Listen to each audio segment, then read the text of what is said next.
ओम नमो भगवते वासुदेवाय। ओम नमो भगवते वासुदेवाय। नारायणं नमस्कृत्य नरं चैव नरोत्तमं देवीं सरस्वतीं व्यासं ततो जयमुदीरयेत्। नष्टप्रायेष्वभद्रेषु नित्यं भागवत सेवया भगवत्युत्तमश्लोके भक्तिर्भवति नैष्ठिकी। कृष्णाय वासुदेवाय देवकी नंदनाय च नंदगोपकुमाराय गोविंदाय नमो नमः। ओम अज्ञानतिमिरन्धस्य ज्ञानाञ्जनशलाकया चक्षुरुन्मिलितं येन तस्मै श्रीगुरवे नमः। श्रीचैतन्यमनोभीष्टं स्थापितं येन भूतले स्वयं रूपः कदा मह्यं ददाति स्वपदान्तिकं।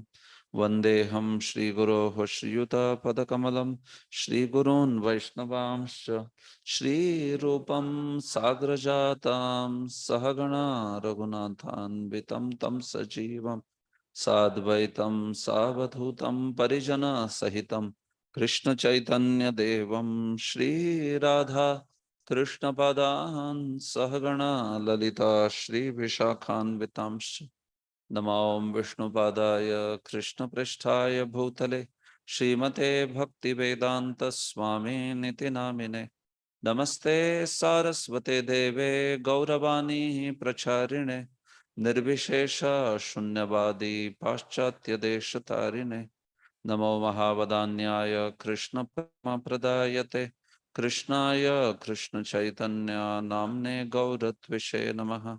हे कृष्ण करुणा सिंधो दीनबंधो जगतपते गोपेश गोपिका कांत राधा कांत नमोस्तुते तप्त कांचन गौरांगी राधे वृंदावनेश्वरी वृषभानुसुते देवी प्रणमामि हरिप्रिये वाञ्छाकल्पतरुभ्यश्च कृपा सिन्धुभ्य एव च पतितानां पावनेभ्यो वैष्णवेभ्यो नमो नमः।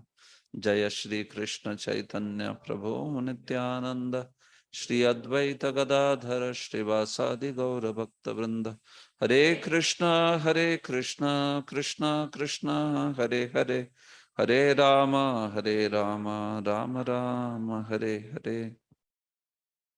सर्वशास्त्राब्धि पीयूष सर्ववेदैक सत्वर सर्वसिद्धांत रत्नाढ्य सर्वलोकैक दृक्प्रद सर्वभागवत प्राण श्रीमद्भागवत प्रभो कलिध्वांतोदितादित्य श्रीकृष्ण परिवर्तित परमानंद पाठाय प्रेम वर्ष्य ते सर्वदा सर्वसेव्याय श्रीकृष्णाय नमोस्तु मे मदेकबंधो मत्संगिन् मद्गुरो मन्महाधन मन्निस्तारक मद्भाग्य मदानंद नमोस्तुते असाधु साधुता दायिन् अतिनीचोच्चतारक आनमंच कदाचिन्मां प्रेम्णार्थकंठयोस्फुर श्रीमद्भागवत महापुराण की। हरे कृष्ण। तो सारे ऑनलाइन भक्त मेरी आवाज आ रही है, सुनाई दे रही है ठीक से एकदम? Yes, no, not sure? ठीक है, ओके। हरे कृष्ण। तो आप सबका स्वागत है आज के सत्र में। हम लोग कई दिनों के पश्चात इस भक्ति वैभव यूनिट को अभी इस बार आगे लेके जा रहे हैं। तो ये 5वां यूनिट है हमारा इस यूनिट में, और फिर अगले यूनिट में, दोनों यूनिट में मिला के इस प्रथम स्कंद को पूर्ण करने का प्रयास करेंगे। तो अभी यहाँ से आगे हमेशा ही तीसरे और चौथे हफ्ते में ही कक्षाएं जो है वो होगी, जैसे पहले बताया है आपको। ठीक। तो मेरे विचार से जो भी कुछ फिल्टरिंग वगैरह होना था हमारे बैच का वो हो गया है। मेरे ख्याल से आप जो बचे हुए हो इन इन छात्रों को लेके हम आगे बढ़ेंगे अभी, ठीक। हाँ, मेरे एक 4-5 यूनिट के बाद मैं 50% ड्रॉप रहता है मेरी बैच में, तो वैसे ही है इसमें भी ट्रैक रिकॉर्ड। तो ठीक है, मुझे लगता है सारी री एग्जाम ये वो सब हो गए हैं अभी इसके। हाँ, नहीं मैं बोला एग्जाम्स हो गई है सारी। हाँ, तो सारी ओबी रिजल्ट्स आदि उसमें से कुछ बाकी है, लेकिन री एग्जाम्स वगैरह हो गई है। तो उस री एग्जाम्स में जो पास करेंगे उत्तीर्ण होंगे, और फिर जो पहले से उत्तीर्ण है आदि वे सब जो है इस कोर्स में आगे बढ़ेंगे, ठीक है। बाकी सब जो है किसी अन्य कोर्स में ज्वाइन कर सकते हैं। हरे कृष्ण। तो इस यूनिट में हमें 4 अध्याय देखने हैं, 13, 14, 15 और 16। तो बड़े महत्वपूर्ण अध्याय है ये भी। और इसमें खास करके आज और कल मैं 6:30 से 8:30 बजे तक कक्षा ले सकता हूँ। परसों से मैं कुछ एक कोर्स कर रहा हूँ, उसके कारण मुझे थोड़ी टाइमिंग चेंज करनी पड़ेगी। तो मैं दोपहर में कक्षा करूँगा। दोपहर में मतलब 4:30 से 6:30 ना। तो जो भी आप में से उसमें आ सकते हैं आइए, जो नहीं आ सकते रिकॉर्डिंग सुनिए, ठीक। मेरे पास समय ही नहीं है बिल्कुल भी वो छोड़ के, तो इसलिए मैं सिर्फ उस वक्त ले सकता हूँ। या फिर आपका कोई और कुछ विकल्प है तो बोलिए। हाँ, तो फिर दिन में या सुबह 11 से 1 ऐसे कुछ करना है तो भी वो ठीक है मेरे लिए। हाँ, तो ये केवल बुधवार और गुरुवार को, इस हफ्ते में और अगले हफ्ते में भी 4 दिन कक्षाएं जो है मैं 6:30 से 8:30 नहीं ले पाऊंगा, 4 दिन ले पाऊंगा, ठीक है, शाम वाले समय में। तो वैसे भी मैं आपको सहूलियत दे रहा हूँ, जिसको आना है आइए, जिसको नहीं आना है रिकॉर्डिंग सुनिए, तो कोई प्रॉब्लम नहीं इसमें, ठीक है। हाँ, बाकी अगले महीने से तो हम लोग चलेंगे जैसे भी शेड्यूल है उस हिसाब से, ठीक है। तो केवल अपवादात्मक रूप से मैं आपको रिकॉर्डिंग सुनने का यहाँ पे सहूलियत दे रहा हूँ। इसको नियम मत बनाइए कि ऐसे चलता है रिकॉर्डिंग सुनना, मतलब नहीं, ये तो केवल अपवादात्मक, क्योंकि मेरे पास ही समय नहीं है बिल्कुल। वो समय छोड़ के अन्य सारे दिन भर में व्यस्तता है मेरी काफी, ठीक। तो इसके पश्चात वैसे तो रिकॉर्डिंग सुनने का विधान नहीं है बोर्ड ऑफ एग्जाम में, आपको लाइव क्लासेस ही करने पड़ते हैं। हाँ, तो आप में से किसी को अगर लगता है ऐसे कि सब रिकॉर्डिंग करके होगा, नहीं ऐसा नहीं होगा। तो वो एक दूसरे टाइप का कोर्स होता है, उसको डिस्टेंस लर्निंग बोलते हैं, उसमें ज्वाइन करना चाहिए फिर। हाँ, इसमें नहीं होगा वो ऐसे। लेकिन ठीक है, इस बार मैं 50% कोर्सेस 50% क्लासेस करूंगा।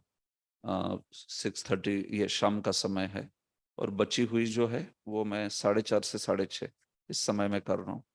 जो भी ऑनलाइन आ सकते हैं उसमें आइए, ऑनलाइन जो भी यहाँ आना चाहिए आइए, जो भी रिकॉर्डिंग का सुनना चाहते हैं वो रिकॉर्डिंग सुनिए, ठीक है।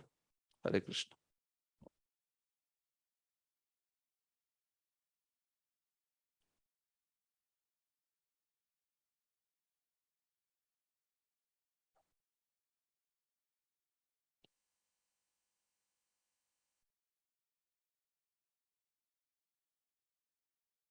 ठीक है, तो हम लोग हमारे श्रीमद् भागवत के प्रथम स्कंद के चर्चा में आगे बढ़ते हैं। 12वें अध्याय तक चर्चा पूरी की हमने पिछली बार। आज 13वां अध्याय प्रारंभ करेंगे, धृतराष्ट्र द्वारा गृह त्याग, ठीक है। तो ये भी बड़ा अध्याय है, थोड़ा गति से आगे बढ़ूंगा मैं। देखते हैं जितना भी संभव हो सके उस प्रकार से चर्चा करते हुए, समर्पक जो भी जरूरी है उसको। तो अध्याय संख्या 13, पहला श्लोक। सूत उवाच विदुरस्तीर्थ यात्रायां मैत्रेयादात्मनो गतिम् ज्ञात्वा गाधस्तिनापुरम् तया वाप्त विवित्सितः। ठीक है, अनुवाद पढ़ेंगे कोई?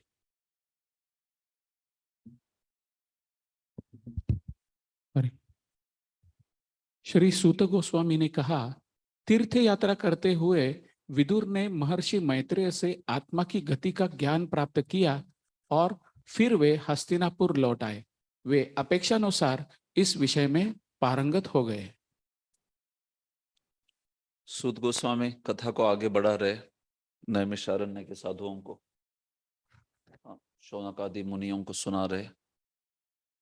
और उसमें पिछले बार हमने परीक्षित का जन्म इस विषय की चर्चा की, जो सूत गोस्वामी द्वारा वर्णित था। तो उसके बाद में सीधे विदुर की बात हो रही है। विदुरस तीर्थ यात्रायाम मैत्रेयाद आत्मनोगतिम। तो देखिए, कुरुक्षेत्र के युद्ध के वक्त ही परीक्षित जो है उनका जन्म हुआ था। आप जानते हो, कुरुक्षेत्र के युद्ध के पश्चात उत्तरा का गर्भ जो है बचाया भगवान ने, और फिर उसके पश्चात उत्तरा के गर्भ से परीक्षित का जन्म हुआ। तो विदुर जो है तीर्थ यात्रा चले गए थे युद्ध प्रारंभ होने के पहले। इसका वर्णन तीसरे स्कंद में आता है। तीसरे स्कंद में बताया कि कैसे युद्ध विदुर का दुर्योधन ने बहुत अवमान किया, बहुत कटु वचन कहे दुर्योधन ने विदुर जी को। तो इसलिए विदुर जो है, ये सब हुआ युद्ध के पहले। कुरुक्षेत्र युद्ध होने वाला था आगे, उसके पहले ये बात हुई।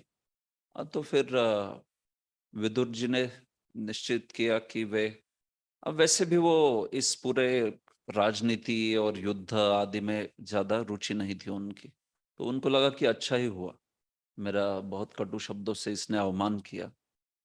तो उसी बहाने वे इस युद्ध से दूर रहना चाहते थे। ऐसे नहीं कि क्षत्रिय नहीं थे, क्षत्रिय थे बहुत। हाँ, बढ़िया विदुर जो है वो तो बहुत अच्छे क्षत्रिय थे, लेकिन ये सारी राजनीति और ये सब जो राज्य के लिए यहाँ पे इतनी बुरी तरह से स्पर्धा हो रही है, वो उनको स्वीकार्य न थी। तो उनको लगा कि चलो अच्छा हुआ, इसी बहाने मैं अभी तीर्थ यात्रा चला जाऊं, क्योंकि दुर्योधन ने उनको अवमान करके निकाल दिया हस्तिनापुर से। कहा कि निकल जाओ इधर से, और साथ में केवल अपने प्राण को लेके जाओ, अन्य कोई चीज लेके मत जाओ। तुम्हें प्राण के साथ छोड़ रहा हूं मैं बस, ऐसे कहा, और निकल जाओ यहाँ से। तो ऐसे अपने चाचा को इस प्रकार के वचन कहना भतीजे के द्वारा, और वो भी विदुर जो कि काफी प्रेम करते थे सबसे, प्रेम का स्वभाव था, सबको प्रिय थे विदुर। लेकिन चूंकि ये युधिष्ठिर, ये दुर्योधन जो था वो द्वेषी था, तो इसलिए विदुर में भी उसने बहुत ही इस प्रकार का दोषारोपण किया कि आप जो है हमेशा पक्षपात करते हो, हाँ, और आपको पांडव ही अच्छे लगते हैं, हम नहीं। ऐसे बहुत सारे कटु वचन कह दिए। हाँ, शूद्रानी के पुत्र हो आप, शूद्र हो स्वभाव से, ऐसे कई सारे वचन वो तृतीय स्कंध में आता है। तो विदुर जो है वो चले गए थे इस प्रकार से युद्ध के पहले, और फिर युद्ध आदि हुआ, परीक्षित का जन्म हुआ। तो उसके बाद में विदुर वापस आ रहे हैं अभी तीर्थ यात्रा करके। तीर्थ यात्रा में वे मैत्रेय को मिले, मैत्रेय से सुना, ये सब कुछ हो गया, और उसके बाद विदुर वापस आ रहे हैं, आए हैं मतलब। तो वो जो चर्चा है वो चल रही है। विदुरस तीर्थ यात्रायां मैत्रेयाद आत्मनो गतिम ज्ञात्वा। विदुरः ज्ञात्वा, विदुर ने जानकर, क्या जानकर? आत्मनः गतिम ज्ञात्वा, आत्मा की गति को जानकर, आत्मा की गति को जानकर। तो इसका अर्थ देखेंगे किससे? मैत्रेयाद, मैत्रेय से। विदुर ने मैत्रेय से आत्मगति को जानकर, उस ज्ञान को प्राप्त कर कर, अगाध हस्तिनापुरम, विदुर जो है हस्तिनापुर चले गए वापस। हस्तिनापुर आ गए वापस एक्चुअली, पूरी तीर्थ यात्रा करके। तया अवाप्त विवित्सितः, वो जो आत्मगति थे, आत्मगति थी, उस आत्मगति से तया अवाप्त विवित्सितः, उससे जो भी कुछ जानने लायक चीज थी वो जान चुके थे। मतलब मैत्रेय से उनको ऐसा ज्ञान मिला कि उससे इस जगत में जो भी जानने जैसी चीज है वो जान गए। विवित्सितः, अवाप्त विवित्सितः, तो विवित्सा कहते हैं कोई चीज को जानने की इच्छा, कोई विषय को जानने की इच्छा को। अवाप्त विवित्सिता मतलब जो कुछ जानने लायक है वो समस्त जान ले। हाँ? श्री जीव गोस्वामी कहते हैं कि भक्ति को उन्होंने सुना। आत्मगति मतलब भक्ति। हाँ? आत्मगति, आत्मा की गति क्या है? तो भगवान की भक्ति करके हरि को प्राप्त करना। इसको उन्होंने मैत्रेय से सुना, जाना। तो एक बार भक्ति को जान लिया जाए, हाँ, भगवान को प्राप्त कैसे करना है जान लिया जाए, तो फिर कुछ जानने योग्य बचा? कुछ नहीं बचा। तो ऐसे बोलते हैं वो, इसलिए अवाप्त विवित्सित, हाँ, जिन्होंने जानने योग्य सब कुछ प्राप्त कर लिया, क्योंकि सबसे प्रमुख हरि को कैसे प्राप्त करना है वो जान लिया। तो जैसे हरि को जान लिया, हरि को प्राप्त करने की विधि मिल गई, तो सब कुछ यस्मिन् विज्ञाते सर्वमेवं विज्ञातम भवति। हाँ? जिनको जानकर सब कुछ जो है वो ज्ञात हो जाता है। ऐसे वो जो विदुर है वे हस्तिनापुरम अगात, हस्तिनापुर में वापस आए। बहुत सारे समय इस तीर्थ यात्रा में बिताने के पश्चात। हाँ, तो ऐसा पहले श्लोक का अर्थ है। तो देखिए श्रीधर स्वामी क्या कहते हैं इस श्लोक के, इस अध्याय के जो विषय है उसके बारे में।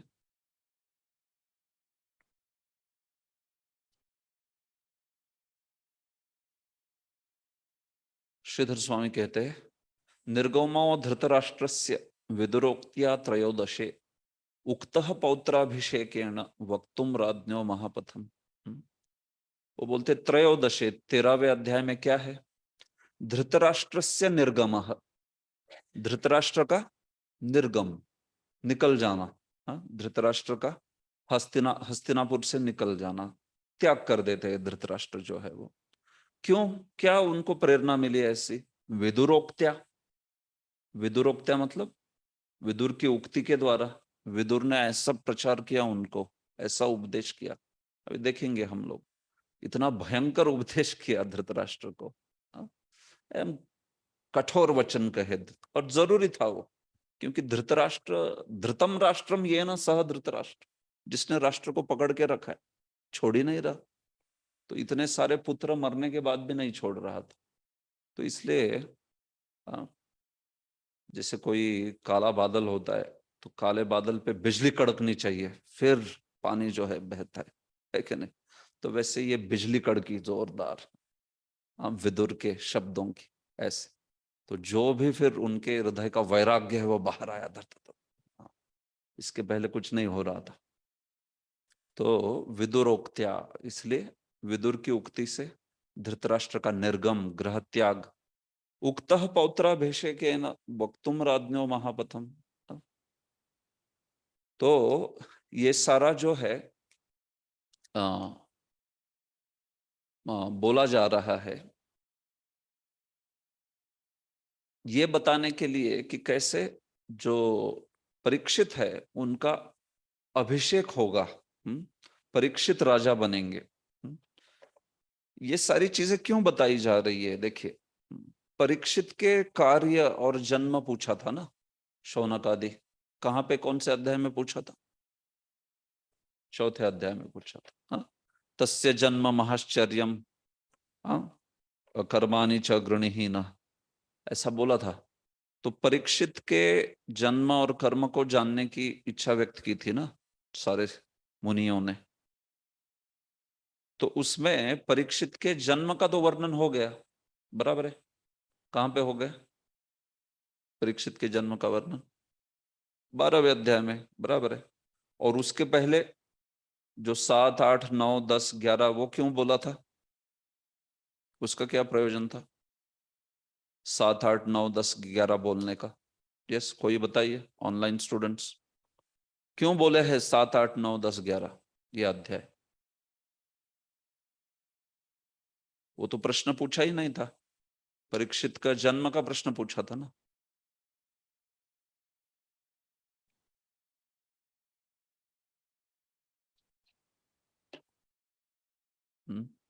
कुछ काम नहीं है उनको, है कि नहीं? इसलिए बता रहे कुछ कुछ चीजें। परीक्षित के कार्य और परीक्षित के जन्म पूछे थे। तो परीक्षित के कार्य बता दिए। हाँ बोलिए रुक्मिणी वल्लभ प्रभु, क्या कारण है?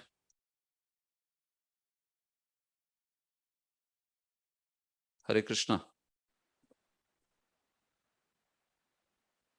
हरे रुक्मिणी कृष्ण वल्लभ। प्रभु जी। हाँ बोलिए। प्रभु जी, उसमें परीक्षित महाराज के कार्य के भी जन्म कर्म के बारे में पूछा था। जन्म और उनके कार्यकलाप क्या थे, सारा कुछ पूछा, 7-8 चौथे अध्याय में। हाँ और उसकी भूमिका भी बना बताने के लिए कोई भी कार्य जब बताया, आपने ये भी बताया था कि उसका पृष्ठभूमि तैयार करना। तो ये दो रीजन। बराबर है, ठीक है। हाँ याद रखिए इसको। परीक्षित के जन्म का प्रसंग जो है, वो प्रसंग कैसे आता है उसको बताने के लिए उसके पहले की सारी क्रमिक घटनाएं बताई गई ना। हाँ, तो उपोद्घात पूर्वक है वो। परीक्षित के जन्म के पूर्व उपोद्घात के रूप में, प्रसंग के रूप में, भूमिका के रूप में ये सारे अध्याय बोले गए। 7वां, 8वां, 9वां, 10वां, 11वां। ठीक है। हाँ, पार्श्वभूमि, उपोद्घात, भूमिका सब एक ही अर्थ है, उसमें कोई अंतर नहीं होता, थोड़ा बहुत अंतर होता है। तो ये बात है, समझे? सीधा उस परीक्षित के जन्म के बारे में ही बता नहीं रहे, उसके पहले सारे इवेंट्स बता रहे, क्या क्या क्या क्या क्या हुआ। फिर परीक्षित के जन्म के बारे में बताए। क्यों? फिर उससे परीक्षित के जन्म की महिमा और भी प्रकर्षता से सामने आती है ना। उनका कैसे उनको बचाया गया, हाँ, कैसे वे विशेष पुत्र थे, भगवान ने उत्तरा की रक्षा कैसे की, ये सब चीजें बोली है। उसके बाद अंत में परीक्षित का जन्म 12वें अध्याय में। वैसे ही परीक्षित के कार्य बताने के लिए 16वां अध्याय है, 16वां और 17वां, जिसमें परीक्षित का राज्याभिषेक और परीक्षित के द्वारा कली निग्रह ये बोला जा रहा है। तो उसको बोलने के लिए उसके पहले परीक्षित का क्यों अभिषेक होगा ये बताया जाएगा ना। क्यों परीक्षित का अभिषेक करना पड़ा? क्योंकि कोई तो छोड़ के गया होगा। कौन छोड़ के गए? पांडव छोड़ के गए। क्यों पांडव छोड़ के गए? क्योंकि कृष्ण चले गए। समझ रहे? इसलिए ये सब इवेंट्स बताई जा रही है। बराबर है, समझ रहे हैं ना आप? समझिए, परीक्षित का राज्याभिषेक होना जो है, उसके पहले की पार्श्वभूमि के रूप में बताया जा रहा है कि ये हुआ। कृष्ण जो है उनका वो अंतर्धान हो गए, वो 14वां अध्याय है। फिर कृष्ण अंतर्धान हो गए तो पांडव जो है वो बोले क्यों इस जगत में रहना है, भगवान चले गए, तो उन्होंने भी गृह त्याग कर दिया। तो पांडवों ने गृह त्याग किया तो अगला राजा कौन बनेगा? फिर परीक्षित बनेंगे। तो फिर परीक्षित का राज्याभिषेक 16वां अध्याय। और परीक्षित राजा बनने के बाद उनका प्रमुख एक कार्य हुआ कि उन्होंने कली निग्रह किया।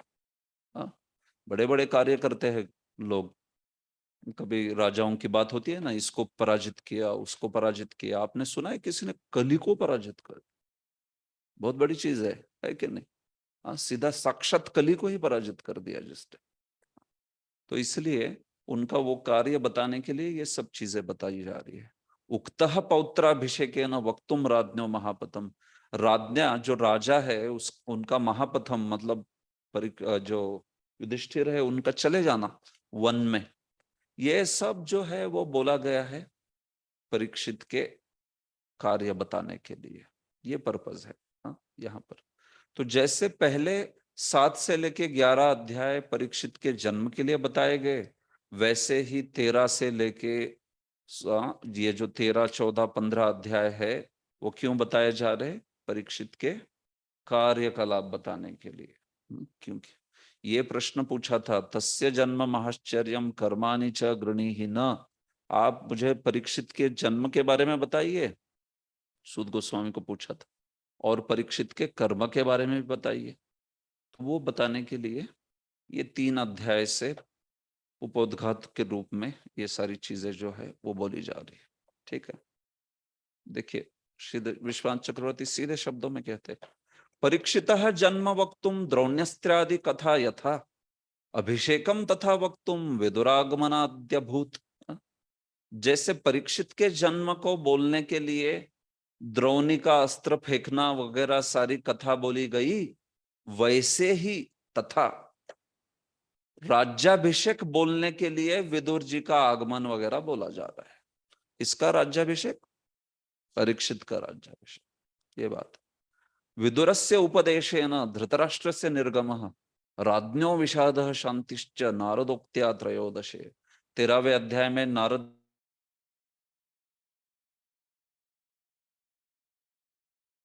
राजा का विषाद बोला है और शांति नारद मुनि के शब्दों से। कौन राजा?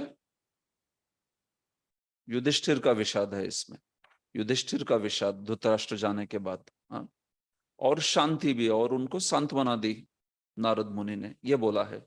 उसके पहले विदुरस्य उपदेशेन धृतराष्ट्र से निर्गम, एकदम वैसे ही विदुर के उपदेश के द्वारा धृतराष्ट्र जी का निर्गम मतलब गृह त्याग जो है वो बोला गया है। ठीक है, ऐसे। तो देखिए, आत्मनः गतिम को विश्वनाथ चक्रवर्ती कहते हैं कृष्णम। आत्मा की गति क्या है? कृष्ण है वो, बस। तो उस गति से जहां कृष्ण को समझ गए आप, कृष्ण को बारे में सुन लिया, तो फिर वो अवाप्त विवित्सितः, वो सब कुछ जो जानने लायक चीज थी उसको जान गए, उसको प्राप्त किए, ऐसे। या फिर जीव गोस्वामी बोलते हैं कि आत्मनः गति, देखिए, आत्मनः गति ही हरेर भक्ति, हरि की भक्ति, उसको आत्मना गति का है। तो उस हरि भक्ति को एक बार कोई जान लेता है तो फिर तद ज्ञाने न्यायव सर्वम ज्ञातवान, उस ज्ञान से ही वे सब कुछ ज्ञान गए। क्यों? सर्वाश्रयत्वात् तस्य, क्योंकि भक्ति का ज्ञान ही सबका आश्रय है कि नहीं? एक बार भक्ति का ज्ञान हो जाए किसी को तो स्वाभाविक रूप से जीव का ज्ञान हो जाता है उसको, और परमात्मा का ज्ञान हो जाता है, भगवान का ज्ञान हो जाता है, समस्त बाकी सारे मार्गों का आश्रय है भक्ति जो है वो। भक्ति के सिवा अन्य सारे मार्ग बेकार है, वो कुछ सिद्धि प्राप्त नहीं कर पाते। तो इसलिए उन्होंने भक्ति का ज्ञान प्राप्त किया मैत्रेय जी से, उसकी सारी चर्चा तृतीय स्कंद में आती है। ठीक है, तो वो बात बोली गई है। प्रभुपाद जी ने तात्पर्य में विदुर जी का पूरा इतिहास दिया है। विदुर जी कौन थे वगैरह, कैसे उनको यमराज थे लेकिन उनको मंडुक मुनि का शाप मिला और उसके कारण वे विदुर बने, वो सारी पूरी कथा जो है वो बताई। ठीक है, तो इसको पढ़ लीजिए आप। यावतः कृतवान प्रश्नान क्षत्ता कौश, यावतः कृतवान प्रश्नान क्षत्ता कौशारवाग्रतः जातयक भक्तिर्गोविन्दे त्यभ्यश्चोपररामः। विविध प्रश्न पूछने के बाद तथा भगवान कृष्ण की दिव्य प्रेममयी सेवा में स्थिर हो चुकने पर विदुर ने मैत्रेय मुनि से प्रश्न पूछना बंद किया।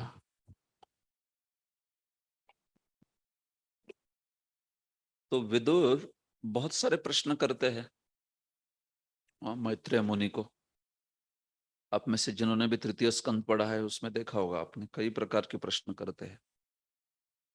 लेकिन जब उन प्रश्नों के उत्तर में जो कौशारव यानी मैत्रेय है, कुशारव के पुत्र, हाँ, तो ये मैत्रेय जब उनको भक्ति के बारे में बताए और भक्ति का ज्ञान दिया, तो फिर उसके पश्चात ये जो विदुर है उन्होंने और प्रश्न नहीं पूछे फिर।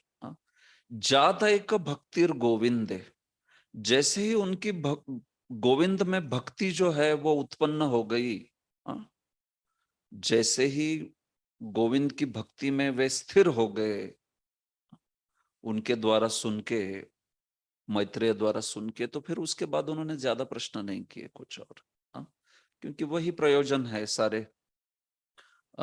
सारी जिज्ञासा का, कि भक्ति गोविंद जो है उनकी भक्ति में व्यक्ति स्थिर हो जाए, सुदृढ़ हो जाए। तो उसके पश्चात उन्होंने और प्रश्न नहीं की, कोई जिज्ञासा नहीं की। तो ये बात बोली जा रही है कि कैसे मैत्रेय के द्वारा उनको भक्ति का उपदेश प्राप्त हुआ और उससे वे जो है जो भी उनके मन में ग्लानि थी, कुछ असंतोष था, वो दूर हो गया और बहुत अच्छे से भक्ति में वे जो है स्थिर हो गए भगवान गोविंद की भक्ति में। फिर तेभ्यः उपपररामः, फिर वो जो प्रश्न है उनसे वे उन्होंने विराम ले लिया, आगे बहुत कुछ प्रश्न पूछे नहीं, और भी ज्यादा प्रश्न जो है वो पूछे नहीं, क्योंकि वे जो है मूल प्रयोजन सिद्ध हो गया सारे प्रश्न पूछने का। विश्वनाथ चक्रवर्ती कहते हैं, देखिए, तेभ्यः प्रश्नेभ्यः उपरराम, उन प्रश्नों से उन्होंने विराम ले लिया, क्यों? तद उत्तरम श्रोतुम न इच्छत, जो कर्म के बारे में भी उन्होंने कुछ प्रश्न पूछे थे, योग के बारे में पूछे थे, व्रत के बारे में पूछे थे।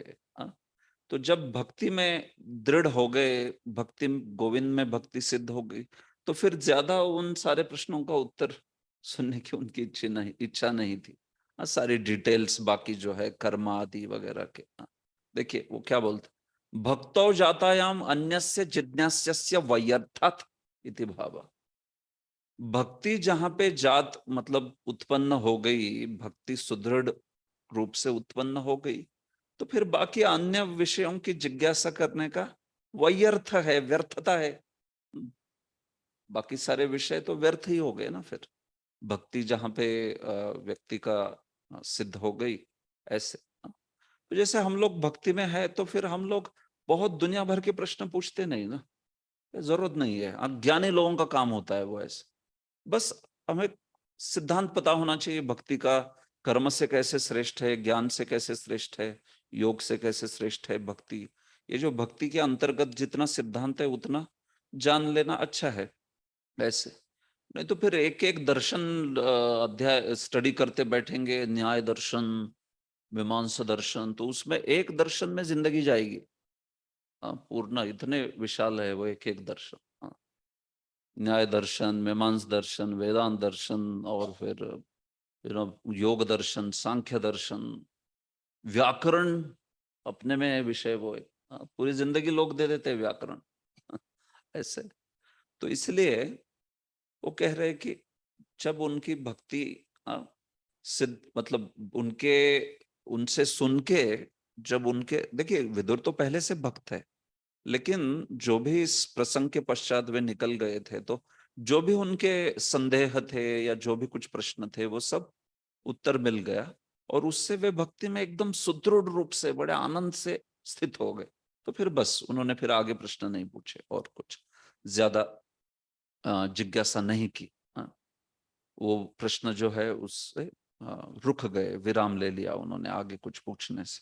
ये बात बताई जा रही है। तो दोनों पहले भी श्लोक में और इस श्लोक में भी यही चीज बताई जा रही है कि कैसे भक्ति जो है उसको कोई ज्ञान भक्ति का प्राप्त कर ले तो फिर अन्य अन्य विषयों की जिज्ञासा ज्यादा करने की जरूरत नहीं है उसको। प्रभुपाद जी देखिए बोलते, विदुर ने मैत्रेय मुनि से तब प्रश्न पूछना बंद किया जब मैत्रेय ऋषि ने उन्हें आश्वस्त किया कि जीवन का आश्रय तत्व तो अंततः भगवान कृष्ण की दिव्य प्रेमामयी सेवा में सुस्थापित होना है, जो गोविंद है, अर्थात जो अपने भक्तों को सभी प्रकार से तुष्ट रखते हैं।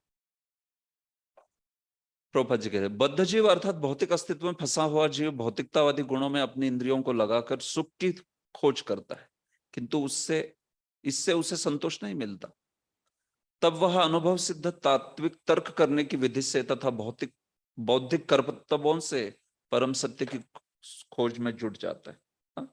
तो या तो कर्मकांड से के बाद ज्ञान कांड, इन दोनों के द्वारा व्यक्ति आनंद का अनुभव करना चाहता है। लेकिन ना तो कर्मकांड खुश करेगा ना ज्ञान कांड, केवल भक्ति जो है उससे ही व्यक्ति संतोष को प्राप्त होगा। कर्मकांड, ज्ञान कांड सर्व विषय भांड, ऐसे कहा है। सारे के सारे क्या है ये? ये सारे के सारे विषय भांड है वो। एक प्रकार से विष ही है वो, विष है विषय, विषय भी विषय, और फिर ज्ञान कांड जो है वो भी केवल सायुज्य मुक्ति जो है वो भी विषय मानते हैं वैष्णव लोग, है कि नहीं? तो न तो सकाम कर्म और न ही शुष्क दार्शनिक चिंतन से किसी को संतोष मिल सकता है, क्योंकि जीव स्वभावतः परमेश्वर का सनातन सेवक है और सारे वैदिक ग्रंथ इसी चरम लक्ष्य की ओर मार्गदर्शन करते। तो हालांकि विदुर ने पूछे थे ये प्रश्न सारे इसके संबंध में, लेकिन फिर विदुर जो है उन्होंने भक्ति के ज्ञान से तृप्त होने के बाद और कुछ पूछा नहीं उन्होंने। देखिए श्रीधर स्वामी कहते हैं, कर्म योग व्रतादि विषयान प्रश्नान प्रथमम कृतवान। हाँ? जो ये थे विदुर, उन्होंने कौन से प्रश्न पूछे थे पहले? कर्म, योग, व्रत आदि, हाँ? इनके बारे में पूछा था सब ऐसे। लेकिन फिर उनके उस मैत्रेय से सुनने के बाद उनका गोविंद में जो है उनकी भक्ति हो गई, तो फिर उन्होंने वो बाकी सारे प्रश्न जो है उनसे उनकी विशेष पृच्छा नहीं की कुछ, फिर हाँ वो जो है वो उनकी जिज्ञासा वहां पे समाप्त हो गई। हाँ, क्योंकि भक्ति के बारे में उनको ज्ञान जो है वो मिल गया, ये बात है। तो इसलिए वो आगे कुछ पूछे नहीं। प्रभुपाद जी कहते विदुर के समान ही जिज्ञासु बद्ध जीव को मैत्रेय जैसे प्रामाणिक गुरु के पास पहुंचना चाहिए और बुद्धिपरक जिज्ञासाओं द्वारा कर्म, ज्ञान और योग के विषय में प्रत्येक वस्तु का जानने का प्रयास करना चाहिए। हाँ? तो भक्ति संबंधी, भक्ति से ये कैसे कनिष्ठ मार्ग है, ये इतना हद तक जान सकते हैं। हाँ? पूरा कर्मकांड का मार्ग जानने के पीछे दौड़ेंगे तो फिर मैं जैसे कह रहा था कि उसमें जिंदगी चली जाएगी। हाँ? बट भक्ति से कर्म कैसे नीचा है, हाँ? कनिष्ठ है, गौण है, ये इतना जानना चाहिए। भक्ति के साथ तारतम्य भी नहीं समझेंगे आप तो फिर कर्म को ही भक्ति समझ लेंगे, हाँ? ज्ञान को भक्ति समझ लेंगे, है कि नहीं? योग को भक्ति समझ लेंगे। तो इसलिए तारतम्य पता होना चाहिए। ऐसे नहीं कि भक्ति में है तो फिर और क्या सुनने की जरूरत है, नहीं, तारतम्य भी जरूरी है, नहीं तो फिर गलत समझ लेंगे, भक्ति को समझेंगे नहीं। इसलिए तो रूप गोस्वामी ने इतनी अच्छी भक्ति की परिभाषा दी हमें, है कि नहीं? अन्याभिलाषिता शून्यम, कितनी बढ़िया परिभाषा, अच्छे से समझाया कि क्या है भक्ति, कैसे स्वरूप लक्षण है, तटस्थ लक्षण है भक्ति का। हाँ, सारा। जो व्यक्ति अपने गुरु से प्रश्न पूछने के प्रति गंभीरता पूर्वक प्रवृत्त नहीं होता, उसे न तो दिखावटी गुरु करने की आवश्यकता है और न उस व्यक्ति को अन्यों का गुरु होने का दिखावा करना चाहिए, यदि वह अपने शिष्य को भगवान श्री कृष्ण की दिव्य प्रेमा भक्ति की ओर उन्मुख न कर सके। हाँ? तो ऐसे ही नहीं कि बस फैशन के लिए गुरु जो है वो रखे है, लेकिन लोगों का ऐसे ही रहता है, फैशन के लिए हमने भी गुरु किया है। हाँ, लोग बोलते हमें पण गुरु केला है। जैसे गुरु करना इसके इसके हाथ में है, हमारे भी गुरु है। तो गुरु को ऐसे फैशन की ओर प्रभुपाद जी बोलते थे, ऐसे नहीं रखना चाहिए। We should not Guru keep Guru like a fashion. तो गुरु से गंभीरता पूर्वक प्रश्न करने चाहिए, उनकी सेवा करना चाहिए, उनके प्रति व्यक्ति का पूरा पूरा समर्पण का भाव होना चाहिए। तद्विधि प्रणिपातेन परिप्रश्नेन सेवया। हाँ? फिर जीवन में कुछ बदलाव आएगा। नहीं तो प्रभुपाद जी बोलते थे ऐसे गुरु है और गोरु है, इसमें कोई अंतर नहीं। हाँ? गुरु और गोरु, हाँ? गोरु किसको कहते हैं जानते हैं? गाय को कहते हैं गोरु। हाँ? तो गुरु और गोरु, हाँ? जैसे कोई गाय पालता है, हाँ? किसके लिए पालता है गाय? वैसे गुरु को पाला है बेचारे ने, हाँ? ऐसे। या कभी कभी अन्य भी अर्थ होता है कि जैसे गाय, गाय या कभी इन पशुओं को ज्यादा बुद्धि नहीं होती है कहा जाता है। हाँ? गाय को जैसे बछड़ा मर जाता है तो बछड़े के, हाँ, को रखा जाता है तो गाय को लगता है कि ये जिंदा है करके। हाँ, तो कभी कभी गाय को एक ज्यादा बुद्धिहीन प्राणी माना जाता है। हालांकि गोमाता तो बहुत सबकी वंद्य है, वंदनीय है, लेकिन उस एंगल से, दार्शनिक उस एंगल से। तो प्रभुपाद जी कहते हैं कि ऐसे गुरु के प्रति व्यक्ति का थोड़ा गंभीरता का भाव होना चाहिए। ऐसे नहीं कि बस कुछ जस्ट एक फैशन करके, या फिर ज्यादा गंभीर नहीं है। अब बस होना चाहिए गुरु कोई तो बस, हाँ, हमारा भी गुरु है कहने के लिए, ऐसे नहीं। वो गुरु को भी मालूम नहीं रहता वो शिष्य क्या करता है, शिष्य की भी मालूम नहीं है गुरु कहाँ है करके। उस साल में एक बार आके कुछ पैसा वैसा देता है, बस चला गया। हाँ, प्रभुपाद जी बताते हैं ऐसे पानी लेके फेंक दिया पानी, आज से सब तुम मेरे शिष्य, ऐसे। हाँ, बस पूरे पंडाल में जितने बैठे वो सब उसके शिष्य। हाँ, तो ऐसा नहीं होता है गुरु शिष्य का संबंध। तो ये बात है। तो विदुर और मैत्रेय जैसे उनका बड़ा जिज्ञासा और बड़ी गंभीर पृच्छा हो रही है, वैसे गुरु, शिक्षा गुरु जो भी है, गुरु के प्रतिनिधि है, शिक्षा गुरु है, उनसे वैसा संबंध जो है होना चाहिए, ये बात है। ठीक है, तो ऐसे ये विदुर जो है हस्तिनापुर वापस आए, तो उसका क्या प्रभाव हुआ ये बताया जा रहा है। 1 से 6 श्लोकों में यही वर्णन है विदुर जी का आगमन, 1 से लेके 6 श्लोक। तम बंधुमागतम दृष्ट्वा धर्मपुत्र सहानुजः धृतराष्ट्रो युयुत्सुश्च सूतः शारद्वतः पृथा गांधारी द्रौपदी ब्रह्मन् सुभद्रा चोत्तरा कृपी अन्याश्च जामया पांडोः ज्ञातयः ससुता स्त्रियः।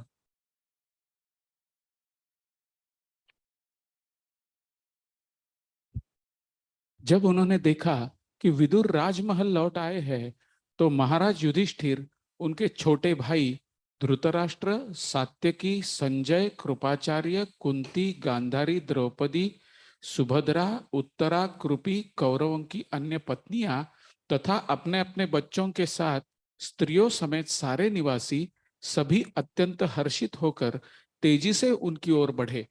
ऐसा प्रतीत हुआ मानो उन्होंने दीर्घकाल के बाद अपनी चेतना फिर से प्राप्त की हो। देखिए, विदुर जो है वो सबसे प्रेम करते थे और विदुर जी के प्रति भी सबका बहुत स्नेह था। तो तम बंधुम आगतम दृष्टवा, ऐसे वे विदुर जी जब वापस आए कई सालों बाद, बीच में इतना कुछ हो गया, युद्ध हो गया, सारे घर के कितने सारे पुरुष जो है वो मारे गए, किसी के पुत्र, किसी के पति, किसी के भाई। तो विदुर जी को जब वापस आए ये देखा, तो सारे के सारे जो है वो बहुत हर्षोल्लासित हो गए। बहुत, जैसे कहा है, अगला श्लोक कहता है, वो एक्चुअली प्रभुपाद जी ने इधर ही डाल दिया है उसको अनुवाद में। अगले श्लोक में कहा है कि जैसे मानो अपनी चेतना फिर से प्राप्त की हो। हाँ?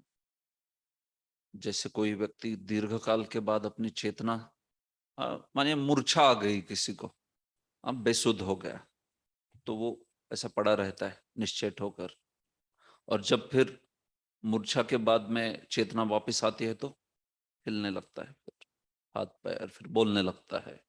तो वैसे ये कहा है कि जैसे विदुर जी जाने के बाद, खास करके विदुर जी का इतना स्नेह था सबके प्रति, तो वैसे उनकी स्थिति हो गई थी। सब युधिष्ठिर आदि, धृतराष्ट्र, ये वो सब जैसे मानो मूर्छित हो गए। हाँ? और फिर उनके वापस आने के बाद ऐसा हुआ जैसे वे सारे चेतना जो है लौट आई है उनमें। तो बड़े सजग हुए सब और बड़े आनंद से आगे बढ़े उनका स्वागत करने के लिए। कौन कौन? धृतराष्ट्र, धर्मपुत्र, मतलब युधिष्ठिर, सहानुजा, सारे पांडव, धृतराष्ट्र, युयुत्सु, युयुत्सु एक पुत्र था, युयुत्सु सात्यकी, सॉरी, युयुत्सु सात्यकी। धृतराष्ट्र के पुत्र का नाम क्या था जो बच गए थे युद्ध के पश्चात? एक पुत्र बचा था युधिष्ठिर, धृतराष्ट्र का, जो एक दूसरी पत्नी से उनके उत्पन्न हुए थे। भूल गया मैं। ठीक है, तो सुतः, संजय, शारद्वत, कृपाचार्य, शरद्वान के पुत्र, पृथा, कुंती देवी, गांधारी, द्रौपदी, सुभद्रा, उत्तरा, कृपी, कृपाचार्य की जो बहन पी, द्रोणाचार्य की पत्नी कृपी, ये सारे, अन्याश्च जामया पांडव, और साथ ही साथ अन्य जो पत्नियां थी कौरव आदियों की, जो विधवा पत्नियां थी, वे सारी ससुता स्त्रियां अपने अपने पुत्रों के साथ, वे जो है सारी की सारी स्वागत करने के लिए आ गई विदुर जी का। इतना विदुर जी के प्रति काफी स्नेह था।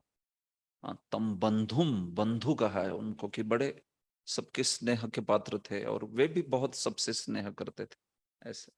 तो वे सारे आके आगे आके उनको स्वागत किए, ये बात बोली जा रही है।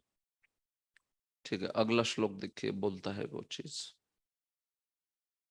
प्रभुपाद जी ने तात्पर्य में हर एक व्यक्ति के बारे में बड़ा सुंदर इतिहास जो है बताया है। बड़े चुनिंदा शब्दों में हर एक व्यक्ति के बारे में बहुत अच्छे से बता दिया है। क्योंकि देखिए प्रभुपाद जी भागवत लिख रहे हैं तब पाश्चात्य जगत के कई लोगों को तो ये कैरेक्टरिस्ट पता नहीं है ना, कौन गांधारी है, कौन ये है, पता नहीं है। और यहाँ पे तो महाभारत की तरह पूरी कथा वैसे नहीं चल रही है कि शुरुआत से सारे जो कैरेक्टर्स है सब पता चलेंगे वगैरह, नहीं। तो प्रभुपाद जी क्या करते हैं, इसलिए तात्पर्य में जहां तहां इन व्यक्तियों का कुछ परिचय देते हैं, उनका गुणगान करते हैं, जो भी उनके कार्य है उसके बारे में। जैसे गांधारी बड़ी महान पतिव्रता नारी है, आदर्श सती महिला है। गांधारी का तो बड़ी सुप्रसिद्ध है। तो गांधारी के बारे में प्रभुपाद जी ने यहाँ पे बताया है। प्रभुपाद जी एक चीज लिखते हैं इधर, देखिए गांधारी का। वे अपने समय की सर्वाधिक सुंदर कन्या थी और समान रूप से स्त्री योचित गुणों से युक्त थी, जिससे कौरव दरबार का प्रत्येक सदस्य उनसे प्रेम करता था। तो बड़ी रूप गौण सौंदर्य में बड़ी गांधारी जो थी वो बहुत उच्च थी। किंतु इन सब सद्गुणों के होते हुए भी उनमें स्त्री की सहज दुर्बलताएं थी। और जब कुंती ने पुत्र को जन्म दिया तो ये उसके प्रति ईर्ष्या करने लगी। कुंती ने पहले पुत्र को जन्म लिया, युधिष्ठिर जो है वो पहले उत्पन्न हुए, दुर्योधन के भी पहले। तो इसलिए उनको थोड़ी ईर्ष्या हो गई। स्वाभाविक दुर्बलता एक स्त्री की थी। यद्यपि दोनों रानियां गर्भवती थी, किंतु पहले कुंती ने पुत्र को जन्म दिया। इस तरह गांधारी क्रुद्ध हो गई और अपने उदर पर प्रहार किया। फलस्वरूप उसने मांस के एक पिंड को ही जन्म दिया। लेकिन चूंकि वे व्यासदेव की भक्त थी, अतएव व्यासदेव की आज्ञा से उस पिंड को 100 भागों में विभक्त कर दिया गया और इनमें से प्रत्येक भाग धीरे धीरे बालक के रूप में विकसित हो गया। ऐसे इनका जन्म है कौरवों का, आप जानते हैं। तो इसलिए इन कौरवों को अजात भी कहा गया है, क्योंकि वे माता के गर्भ से ऐसे नहीं आए जैसे नॉर्मली बच्चा आता है माता के गर्भ से। अजात कहा गया है उनको, अजात शत्रु, जो युधिष्ठिर को शत्रु मानता है, अजात दुर्योधन मानता है उनको शत्रु, या अन्य अन्य दुशासन आदि, इस प्रकार से। तो ये बात है। तो ऐसे उनकी 100 पुत्रों की माता बनने की उनकी मनोकामना पूरी हो गई। तो बड़ी महान नारी थी, आदर्श थी, सती थी, लेकिन शुद्ध भक्ति के बाद नहीं बोली है, उनको शुद्ध भक्त नहीं बोला है। वे जो है बड़ी विशेष थी, नो डाउट, लेकिन तो भी वे उनके कुछ दुर्बलताएं वगैरह ये जो है शास्त्र में उसका वर्णन जो है आया है ऐसे। तो ठीक है, आप पढ़ सकते हो इसको। पृथा कुंती देवी के बारे में भी वर्णन है। कुंती भी बहुत महान नारी है। कुंती भगवान की शुद्ध भक्ता है। तो कुंती देवी का तो बहुत अच्छे से गुणगान किया है भागवत में। आगे प्रभुपाद जी ने द्रौपदी का भी वर्णन किया है। देखिए बड़ा विशाल तात्पर्य लिखा है। सुभद्रा का वर्णन किया है। तो ऐसे ये महान नारियां जो है, सुभद्रा, द्रौपदी, कुंती देवी और फिर गांधारी, इनका वर्णन जो है वो हुआ है। तो आप इसको पढ़ लीजिए। ज्यादातर इनमें से चीजें तो पता ही होगी, क्योंकि महाभारत वगैरह हम लोग सुनते हैं, पढ़े हैं बचपन से, जानते भी है। तो कुछ चीजें हो सकता है नहीं हो, कुछ कुछ बहुत सारी चीजें आपने सुनी है। ठीक है, 5वां श्लोक। प्रत्युज्जग्मो प्रहर्षेण प्राणम, प्रत्युज्जग्मो प्रहर्षेण प्राणम तन्व इवागतम अभिसंगम्य विधिवत परिष्वंगाभिवादनैः। वे सब परम प्रसन्नता पूर्वक उनके निकट गए, मानो उनके शरीरों में फिर से प्राण का संचार हुआ हो। उन्होंने एक दूसरे को प्रणाम किया और गले मिलते हुए एक दूसरे का स्वागत किया। तो देखिए प्रभुपाद जी ने जो पिछले अनुवाद में चीज लिखी थी वो यहाँ से आ रही है। प्रत्युज्जग्मो प्रहर्षेण प्राणम तन्व इवागतम। वे सारे के सारे, ये सारे युधिष्ठिर, पांडव, धृतराष्ट्र और ये सारी नारियां जो है, ये सब प्रत्युत जगमोह, उनकी ओर बड़े हर्ष से, प्रकृष्ट रूपेण हर्षेण, प्रहर्षेण, अत्यंत प्रसन्नता पूर्वक उनकी ओर जो है वे चले गए उनका स्वागत करने के लिए। जैसे मानो प्राणम तन्व इवागतम, जैसे कोई तनु है, कोई शरीर है, उस शरीर में से प्राण चला गया था। प्राण चला गया था मतलब ऑलमोस्ट गत प्राण जैसा था। मूर्छा, मूर्छा को भी गत प्राण जैसा ही कहा जाता है, प्रायः वैसा है। जैसे ऐसे लगता है मानो प्राण ही निकल गए, लेकिन वे मूर्छा जो है उसके बाद वापस आ रही है। तो जैसे वो व्यक्ति अपने हाथ पैर हिलाना प्रारंभ कर देता है, वैसे इनको देखकर, विदुर जी को देखकर ऐसा लगा जैसे प्राण जो है वापस उस व्यक्ति में आ गए, शरीर में, इन सारे लोगों के। अभिसंगम में विधिवत, तो उनके नजदीक जाके विधिवत उनका जो है स्वागत किया, आलिंगन आदि के द्वारा, जो जो जैसा अधिकार है जिसका उसके अनुसार। कुछ लोगों ने अभिवादन किया, और कुछ लोगों ने उनसे आलिंगन किया। पुरुषों ने विशेष जो स्नेही थे उन्होंने सारा उनका आलिंगन आदि किया, अभिवादन है, इस प्रकार से। तो ये बात बोली है। देखिए विश्वनाथ चक्रवर्ती कहते हैं,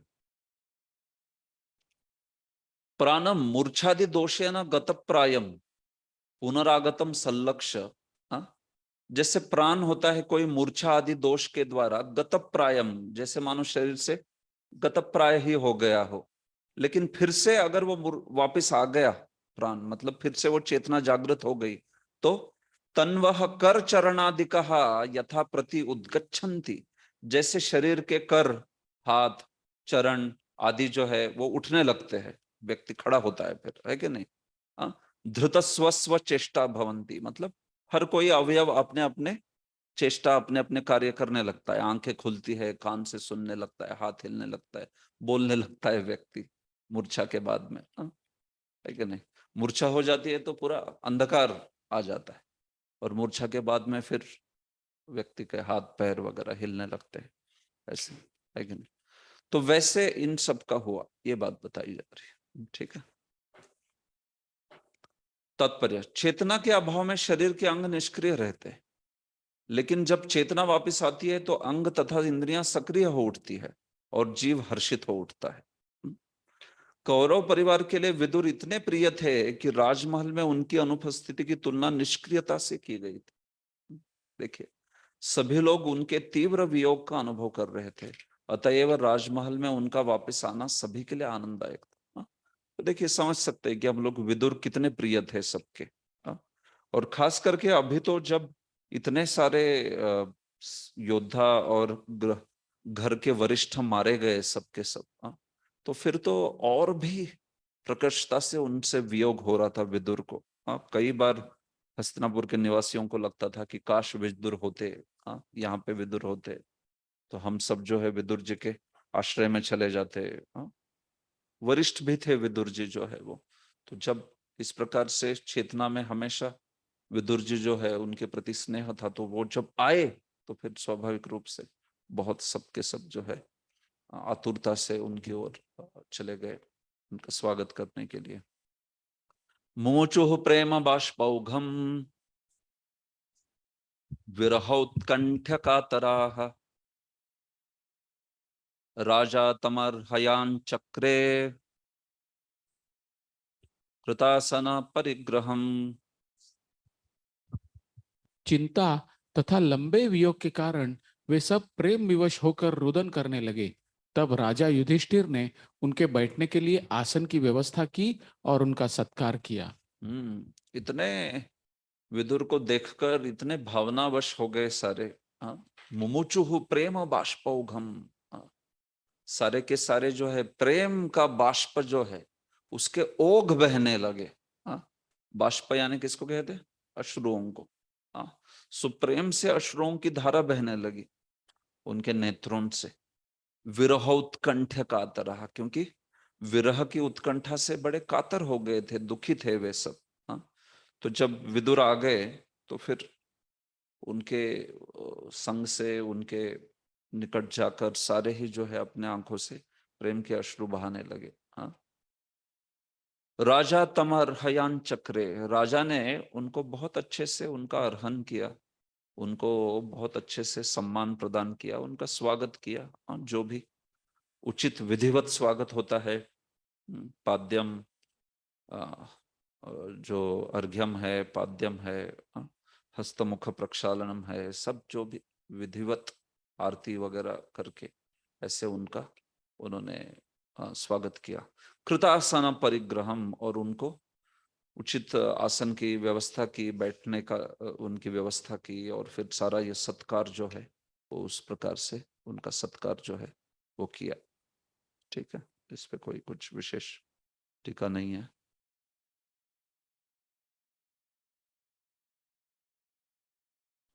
हरे कृष्णा। एक मिनट। तम भुक्तवंतम विश्रांतम आसीनम सुखमासने प्रश्रयावनतो राजा प्राहतेशांच शृण्वताम। जब विदुर ठीक से भोजन कर चुके और पर्याप्त विश्राम कर लेने पर उन्हें सुखदायक आसन पर बिठाया गया, तब राजा ने उनसे बोलना शुरू किया और वहां पर उपस्थित सारे लोग सुनने लगे। तो विदुर आने के बाद उनको अच्छे से उनको भुक्तवंतम, वो जो है सारा उन्होंने प्रक्षालन आदि किया।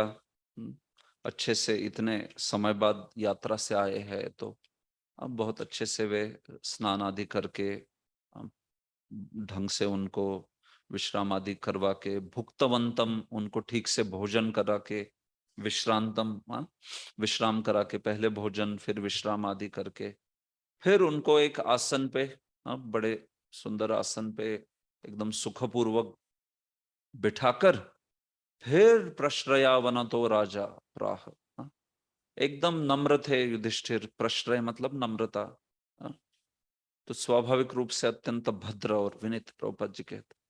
तो फिर राजा युधिष्ठिर जो है उनको पूछे, विदुर को कुछ पूछे प्रश्न। तेषांच शृण्वताम, और ये सब जो है उनके बाजू में बैठ गए। मतलब युधिष्ठिर पूछ रहे थे प्रश्न और सारे जो है वो बैठ गए। जैसे कभी कभार हम लोग देखते हैं ना घर में भी, कोई दादाजी आते हैं या है कि नहीं, नाना आते हैं, तो फिर नाना को कुछ पूछ रहे माता या पिता वगैरह, और सब बाकी बैठ जाते हैं सब, और सब सुनना चाहते हैं एकदम। प्रेम, व्यक्ति के प्रति बड़ा स्नेह या प्रेम होता है तो फिर स्वभावतः वो प्रकट होता है। तो यहाँ पर प्रभुपाद जी तात्पर्य देते हैं कि ऐसे नहीं भाई, विदुर आ गए और तुरंत उनको पूछने लगे, क्या विदुर जी आप क्या कहाँ थे वगैरह, मुझे एक प्रश्न है, पूछो क्या वगैरह। कभी कभी ऐसा रहता है ना, कभी कभी कोई भक्त आते हैं, कोई गेस्ट वगैरह हो या कोई मानिए प्रगत भक्त है, कोई वरिष्ठ भक्त है, जैसे ही मिल जाए तो प्रभु जी मेरा प्रश्न है। अरे क्या, अभी अभी तो आए प्रभु जी, पूछो उनको। प्रभु जी आपकी यात्रा कैसे थी, आप किस सेवा से थे, कहाँ पे थे, बैठिए उनको थोड़ा प्रसाद वगैरह खिलाइए, कुछ मेरा प्रश्न है। अरे क्या प्रश्न पूछेंगे तुम ऐसे। तो ये बेसिक एटिकेट है ना, भुक्तवंतम विश्रांतम आसीनम, है कि नहीं। हाँ, कभी कभी इतना बड़ा लगेज लेके भक्त आते हैं, कुछ बहुत सारा सामान है, और दूर से भक्त बोलते हैं, प्रभु जी प्रसाद लाए कि नहीं मेरे लिए कुछ। अरे प्रसाद छोड़ो, उसको सहायता करो, इतना लगेज लेके आया बेचारा, लाया भी होगा प्रसाद तो उसी में है वो उसके लगेज में। ऐसे तो कुछ कभी कभार हम लोगों को इतनी संवेदनशीलता नहीं होती है कि नहीं। हम लोग देखते हैं यार यह आ गया, इससे मैं क्या ले सकता हूँ, मुझे क्या प्राप्त हो सकता है, इस ऐसा भाव होता है कभी। ऐसे कई बार हम लोग देखते हैं एकदम, जैसे ही भक्त दिखते हैं तो पहला बोलते हैं, प्रभु जी मेरा प्रश्न है एक करके। अरे इसके पहले सोचना चाहिए मैं इनकी क्या सेवा करूं, तब मैं प्रश्न पूछ सकता हूं इनको, नहीं तो क्यों ये समय दे मेरे लिए, ऐसा सोचना चाहिए ना व्यक्ति ने। आगे वाला व्यक्ति मुझे क्यों समय दे, मैंने उसके लिए क्या किया है। तो ऐसा भाव होना चाहिए, फिर व्यक्ति को वो आदान प्रदान वगैरह ऐसा हो सकता है। हाँ, ऐसे तो जैसे यहाँ पर हम लोग देख रहे हैं विदुर को बड़े अच्छे से उनको भुक्तवंतम, उनको प्रसाद खिलाकर उनको विश्रांति आराम जो है वो देने के बाद फिर उनको आसन में बिठा के फिर उनसे कुछ प्रश्नोत्तर जो है कुछ पूछ रहे, पृच्छा युधिष्ठिर महाराज कर रहे हैं ऐसे। तो अपनी सेवा भाव जो है उसको प्रकट कर रहे, फिर उसके पश्चात उनको पूछते हैं कुछ जिज्ञासा। द्रौपद जी, राजा युधिष्ठिर अपने पारिवारिक सदस्य तक का स्वागत करने में पटु थे। सभी पारिवारिक सदस्यों ने विदुर का गले मिलते हुए तथा अभिवादन द्वारा स्वीकार सत्कार किया।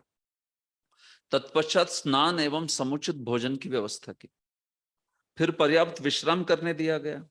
विश्राम के बाद उन्हें बैठने के लिए सुखद आसन प्रदान किया गया। तब राजा ने परिवार के तथा अन्य विषयों की बातें शुरू की। प्रिय मित्र, यहाँ तक कि शत्रु के भी स्वागत की यही उचित विधि है। हमारा तो हमारी संस्कृति तो वैदिक संस्कृति तो शत्रु को भी बोलती है कि शत्रु भी घर पे आए तो उसका उचित स्वागत करना चाहिए, उसको लगना नहीं चाहिए कि शत्रु है कर ऐसे। भारतीय नीति शास्त्र के अनुसार घर आए शत्रु का भी इस तरह स्वागत होना चाहिए कि उसे भय की प्रतीति ना हो। शत्रु सदैव अपने शत्रु से भयभीत रहता है, किंतु जब शत्रु के घर कोई शत्रु आए तो ऐसा नहीं होना चाहिए, है कि नहीं? हम लोग देखते हैं जरासंध के पास गए थे भगवान भीम और अर्जुन जरासंध के पास गए, तो इसका वर्णन आता है विस्तार से महाभारत में, सभा पर्व में वर्णन आता।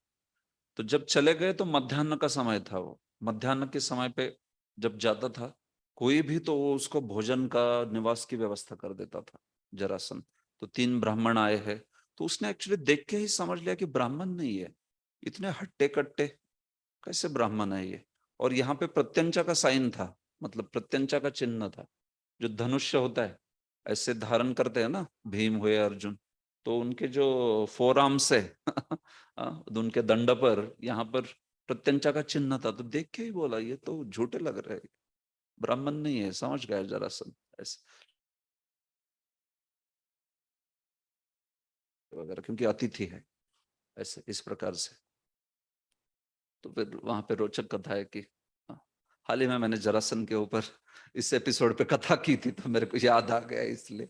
तो भगवान कहते हैं कि वहां पर बोलते हैं विप्रवर को अच्छे से वो बुलाते हैं जरासंध और फिर बोलते क्या आप क्या चाहेंगे मुझसे, मैं क्या दूं आपको, ऐसे पूछते। तो भगवान बोलते कि देखो ये जो 2 विप्र है इन दोनों ने मौन व्रत धारण किया है, तो ये तुमसे बात नहीं करेंगे अभी, ये मध्यरात्रि में बात करेंगे, अभी नहीं करेंगे, क्योंकि सबके सामने भगवान वो मांगना नहीं चाहते थे युद्ध का युद्ध का दान ऐसे। तो भगवान बोले कि ये मध्यरात्रि में ही बात करते हैं, इन्होंने व्रत लिया है तो इसलिए इनको बात करने के लिए मध्यरात्रि में आना ऐसे।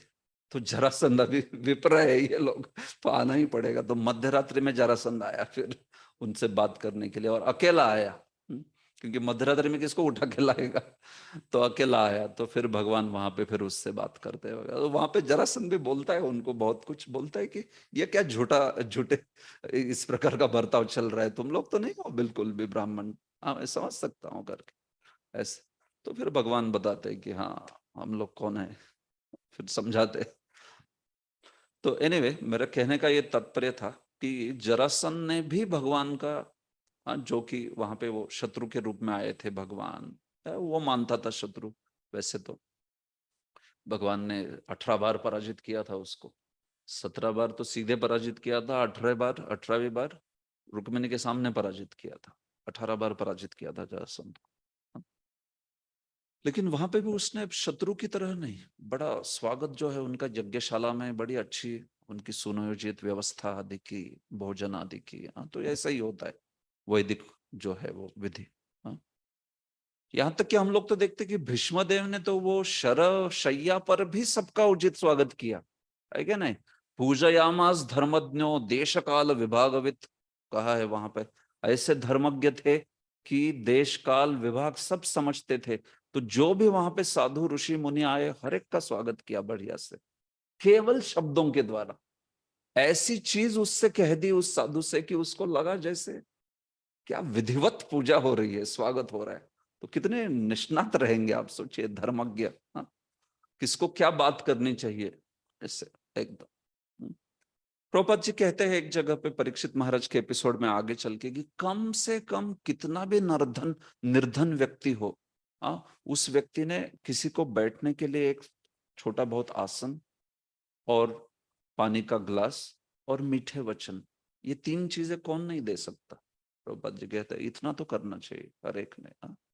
किसी को बैठने के लिए आसन, पानी और फिर मीठे वचन, कुछ मृदु वचन, बस इससे भी व्यक्ति जो है बहुत प्रसन्न हो जाएगा। ये बात है।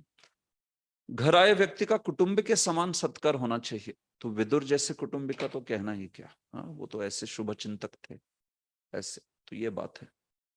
ठीक है, तो यहाँ पे किसी का कोई प्रश्न है? 7 श्लोक हुए, तो कोई कुछ पूछना चाहता है इन श्लोकों के आधार पर? कुछ जिज्ञासा है तो बोलिए।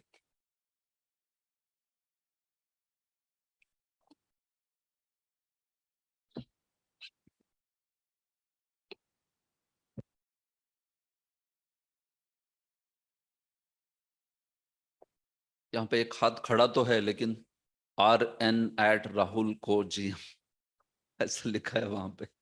तो आप नाम वगैरह आप थोड़ा अपने आपके नाम वगैरह जो है डालिए, जो भी कुछ इनिशिएटेड दीक्षित नाम है या फिर अन्य। क्या प्रश्न है? अच्छा, सुंदर केशव प्रभु आप है। ओके, आवाज नहीं सुनाई दे रही बिल्कुल।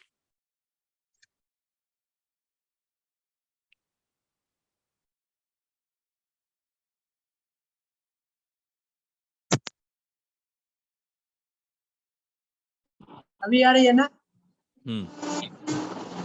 हरे कृष्णा। आप क्या फ्लाइट में बैठे क्या? नहीं, बल्ब ही है कि सिंगल बल्ब है। ठीक है, बोलिए। कोई ऐसे कई बार होता है कि कोई कोई व्यक्ति है कि कुछ ऐसे एक दिन क्या हुआ सेंटर में कि हम तो नहीं थे, तो फिर जैसे अक्षय पात्र वाले जो लोग आते हैं कभी कभी कॉलेज टीचिंग के मामले में, तो फिर वो साधु के वेश में आते हैं और साधु के वेश में आकर के सेंटर के अंदर ही घुस करके उसकी गुह्यतम कुछ जानकारी लेना चाहते हैं, ऐसे कुछ पूछने नहीं का नहीं नहीं नहीं, है। धीरे धीरे बोलिए, धीरे, मैं समझ नहीं पा रहा हूँ ब्रो। मैं पूछ रहा हूँ कि जैसे कई कुछ बदले की भावना से साधु के वेश में आते हैं और कुछ गुह्य रहस्यों को जानने का वो उनका वो रहता है, तो फिर उसमें उनका इंटेंशन ऐसा गलत होता है और अपन को साधु के वेश में भी उनको स्वीकार करना है और फिर उनको रिस्पेक्ट भी देना है। पानी जैसे प्रभुपाद जी बताते हैं कि हमसे पानी और आसन देना चाहिए, तो बैठ जाते हैं तो फिर और भी बहुत सारी बातें फिर होने लगती हैं। तो ऐसी स्थिति में पता है कि व्यक्ति का इंटेंशन गलत है, तो फिर कैसे उनको साधु के वेश में भी डील करना, रिस्पेक्ट देना, एट द सेम टाइम अपनी भी चीजों को रिवील नहीं करना है। नहीं देखिए, कोई भी घर आ जाए, कोई व्यक्ति से मानिए बहुत अच्छे संबंध भी ना हो या आप जानते हो कि उसका कोई और प्रयोजन हो, तो भी ऐसे व्यक्ति को पानी देना, कुछ आसन देना और कुछ स्वागत पर वचन कहना, ये तो कोई कठिन चीज नहीं है। वो तो हम लोग किसी को भी कर सकते हैं, उसमें कोई बड़ी बात नहीं है। हाँ, आपको अगर ऐसे लगता है कि कोई व्यक्ति आपको शोषण करना चाहता है, एक्सप्लॉइट करना चाहता है, तो फिर भक्त को जो है चतुर भी होना चाहिए, शोषण नहीं होने देना चाहिए खुद का। भले ही भक्त का शठे शाठ्यम का भाव नहीं होता, टिट फॉर टैट, इसने मुझे ऐसे किया था मैं भी इस पे, प्रतिशोध की भावना का भाव नहीं होता भक्त का, लेकिन उसने खुद का शोषण भी नहीं होने देना चाहिए। अपने को कोई आके वंचना करे, चीट करे आपको, ऐसे नहीं होने देना चाहिए एकदम। तो अगर आप उनके भाव को समझते हो वगैरह, तो इस प्रकार से बर्ताव कीजिए कि आप बहुत सम्मान से उसको बोलिए कि आप जो भी है वंचना करने का प्रयास कोई ना करे, बिल्कुल भी। तो ये बात है, शोषण नहीं होने देना चाहिए खुद का। भौतिक जगत में भी ऐसा ही है, भले ही भक्त बहुत नम्र होता है, लेकिन अगर कोई उनका शोषण करना चाहे तो बिल्कुल नहीं होने देगा वो। तो तब जो है हमें सावधान रहना चाहिए एकदम, क्योंकि हमारा शरीर, हमारा धन, हमारे संबंधी सब भगवान की संपत्ति है, और हम लोग इसको किसी अन्य व्यक्ति के शोषण, मतलब उसको शोषण नहीं करने देंगे इन चीजों का। भगवान की सेवा के लिए जो है वो भगवान की सेवा में ही जाना चाहिए, अन्य किसी व्यक्ति की नहीं। तो मतलब जो खास करके इस प्रकार से भाव रखता हो, कुछ वंचना का भाव या शोषण का भाव रखता हो, तो ऐसे तो दोनों चीजें हैं प्रभु जी। जैसे नारद मुनि ने कहा ना उस सांप को कि काटो डसो मत, लेकिन फुतकार करो।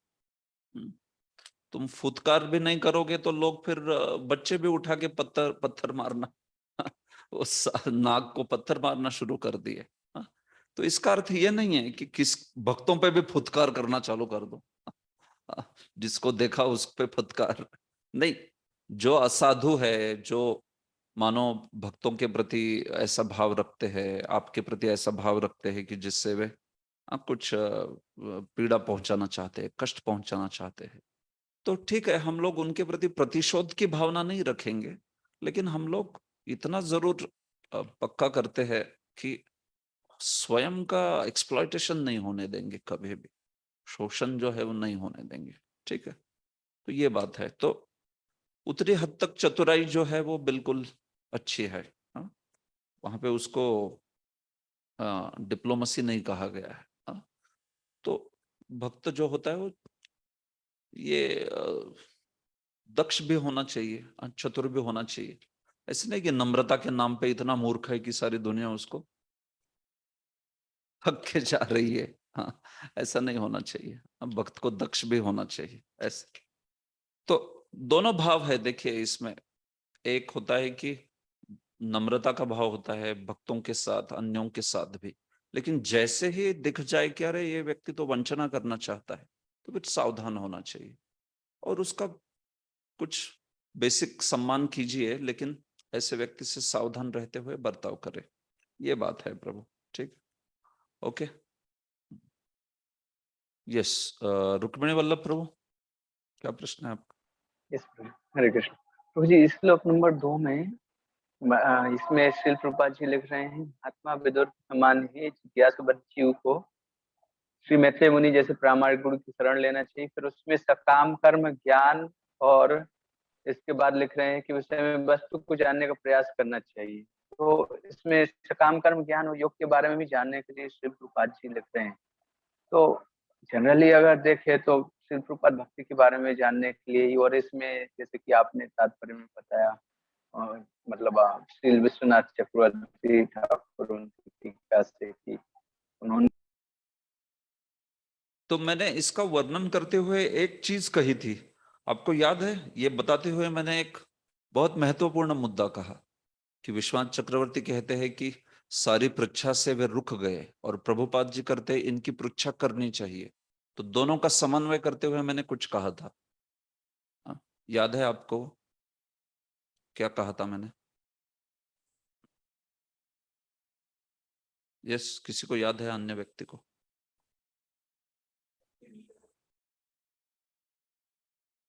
हाँ, बहुत अच्छे।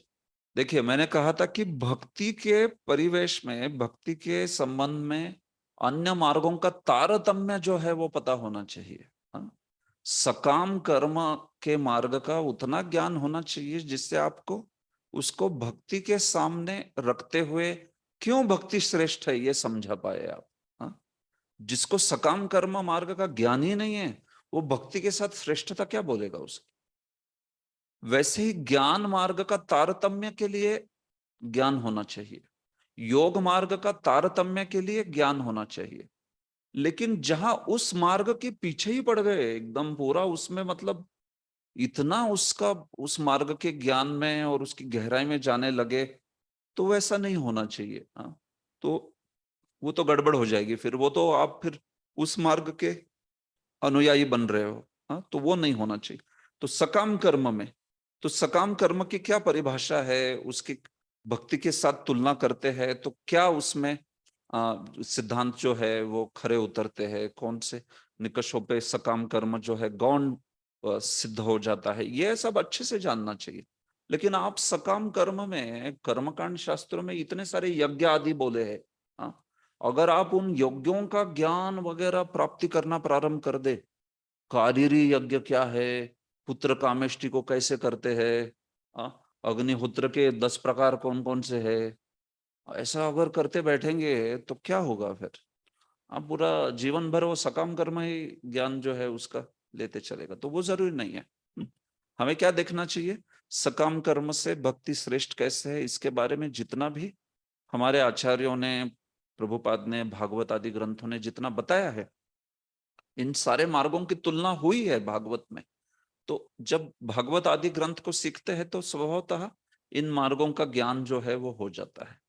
तो इसलिए हमें अलग से इन ग्रंथों के पीछे दौड़ने की जरूरत नहीं है। ज्ञान कांड के बड़े विषय जो है विस्तार से मैंने कहा, एक एक दर्शन अगर आप पढ़ते बैठोगे तो एक एक दर्शन को ही कई कई साल लग जाते हैं समझने के लिए, और फिर उसके बाद में भक्ति उनसे कैसे श्रेष्ठ है ये समझने का प्रयास करेंगे तो कितना समय चला जाएगा। हाँ, तो तारतम्य, आप सिद्धांत रत्न जैसी किताब पढ़ोगे बलदेव विद्याभूषण की, तो उसमें एक एक दर्शन लेके उससे भक्ति कैसे श्रेष्ठ है बताया है।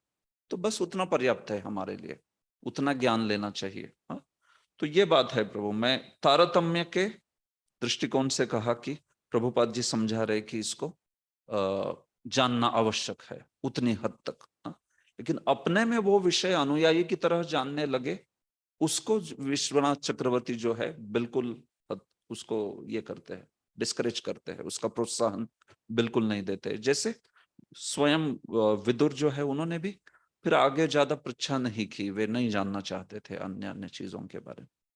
ठीक है रुक्मिणी वल्लभ प्रभु।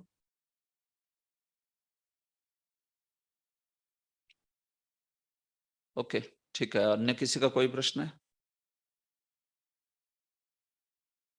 ओके तो चले आगे बढ़ते हैं हम लोग।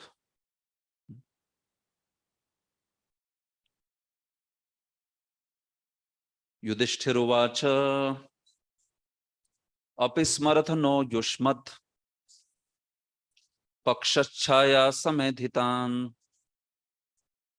विपद्गणाद्विषाज्ञे विपद्गणाद्विषाज्ञादे मोचिता यत् समात्रकाः। एक मिनट, अन्य कोई भक्त पढ़ेंगे? कृष्ण नाम प्रभु अनुवाद पढ़ी।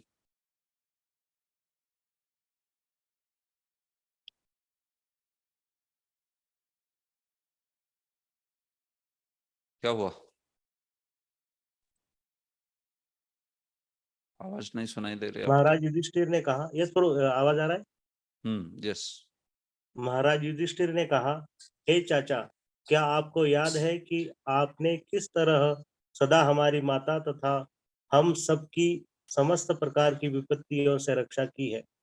आपके पक्षपात ने पक्षियों के पंखों के समान हमें विषपान तथा अग्निदाह से बचाया है। देखिए युधिष्ठिर महाराज बहुत प्रेम से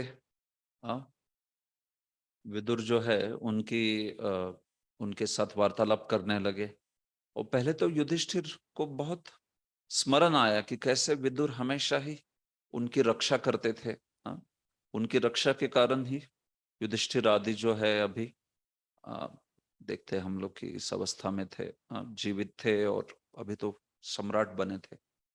तो कहते हैं वो विदुर को कि अपिस्मरत नह युष्मत् पक्षच्छाया समेधितान्।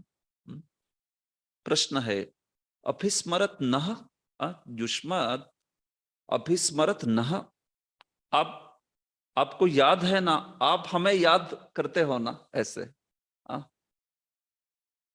हे विदुर, आप हम सबको याद करते हो ना, आपके स्मरण में तो है ना हम सब। कौन हम सब? युष्मत् पक्ष छाया समेधितान्, आपके पंखों की छाया में जो सारे के सारे संरक्षण प्राप्त किए। जैसे कोई पंछी होता है ना, तो पंछी क्या करता है अपने छोटे जो क्या कहते हैं पंछियों के,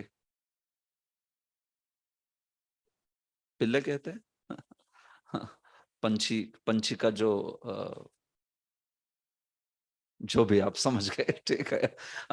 जो पंछी होते हैं, तो छोटे पंछी जो होते हैं उसको बड़ा पंछी माता पिता जो है वो अपने पंखों से उनका संरक्षण जो है वो करते हैं। तो पक्ष छाया समेधितान, युष्मत् पक्ष, आपके पंखों के पक्ष छाया, उसकी छाया में जिनका संरक्षण हुआ है, ऐसे हम सबको आप याद तो करते हो। आप आपके स्मरण में है, हम ऐसे बोल रहे। विपद गणाद विषाज्ञादे मोचिता यत समात्र का। कितने सारे विपद गण से आपने हमें बचाया ना, विषाज्ञादे। कई प्रकार से जो ये है विदुर, इन्होंने कई प्रकार से सहायता की थी पांडवों की। खास करके वो तो याद कर रहे, वो विषाद विष और अग्नि। तो लाक्षाग्रह वाला एपिसोड याद कर रहे, और जब भीम को विष पिलाया गया था वो वाला एपिसोड, दोनों में भी विदुर जी ने बहुत सहायता की थी। अन्यत्र भी विदुर हमेशा ही काफी हितचिंतक थे पांडवों के। तो खास करके बहुत सारे विपदाओं के गणों से आपने हमें छुड़ाया, यत समात्र का, हमारी माता के साथ। तो बड़ा विशेष स्नेह था पांडवों के ऊपर विदुर जी का, भीष्म देव का, कुंती देवी के ऊपर, अपने पुत्र वधु कुंती देवी, या फिर पांडव ये जो है उनके लिए भीष्म देव का और फिर विदुर का बहुत स्नेह था। और इसलिए उन्होंने हर बार ये धृतराष्ट्र जब कुछ ऐसे नृशंस योजना बनाते थे, उन विपत्तियों से उनकी रक्षा की। तो युधिष्ठिर उसको याद कर रहे हैं और अपनी कृतज्ञता को व्यक्त कर रहे हैं। आपके पक्षपात ने पक्षियों के पंखों के समान हमें विषपान तथा अग्निदाह से बचाया। पक्षछाया, बड़ा सुंदर अर्थ किया है उसका, पंखों की छाया या फिर पक्षछाया यानी पक्षपात। आपने पक्षपात, तो ये ऐसा पक्षपात है कि जो वांछित पक्षपात है, अवांछित नहीं। तो इस पक्षपात के अर्थ को देखिए।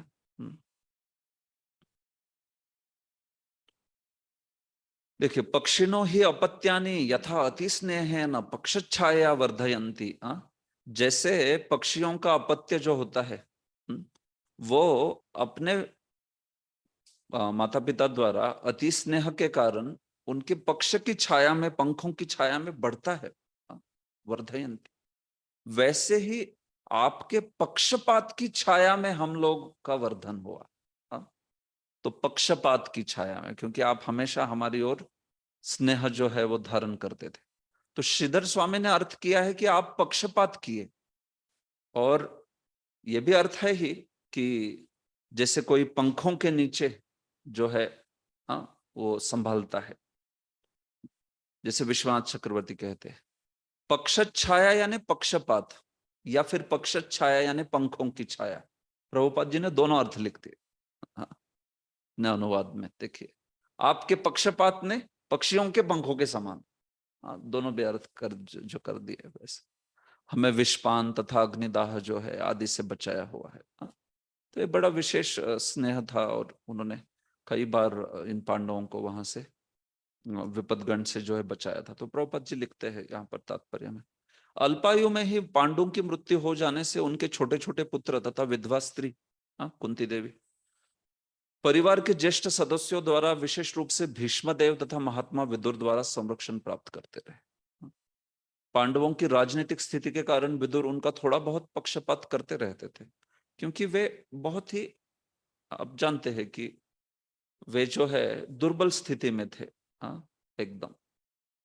यद्यपि धृतराष्ट्र भी महाराज पांडु के छोटे छोटे बालकों के प्रति समान रूप से सचेष्ट रहते थे, लेकिन वे उन षड्यंत्रकारी दलों में से एक थे जो पांडु के वंशजों का नामो निशान मिटा देना चाहते थे और उनके स्थान पर अपने पुत्रों को राज्य का शासक बनाना चाहते थे। देखिए, धृतराष्ट्र का भी कभी कभी स्नेह रहता था, लेकिन धृतराष्ट्र मतलब क्या है, जैसी हवा आएगी वैसा बहेगा।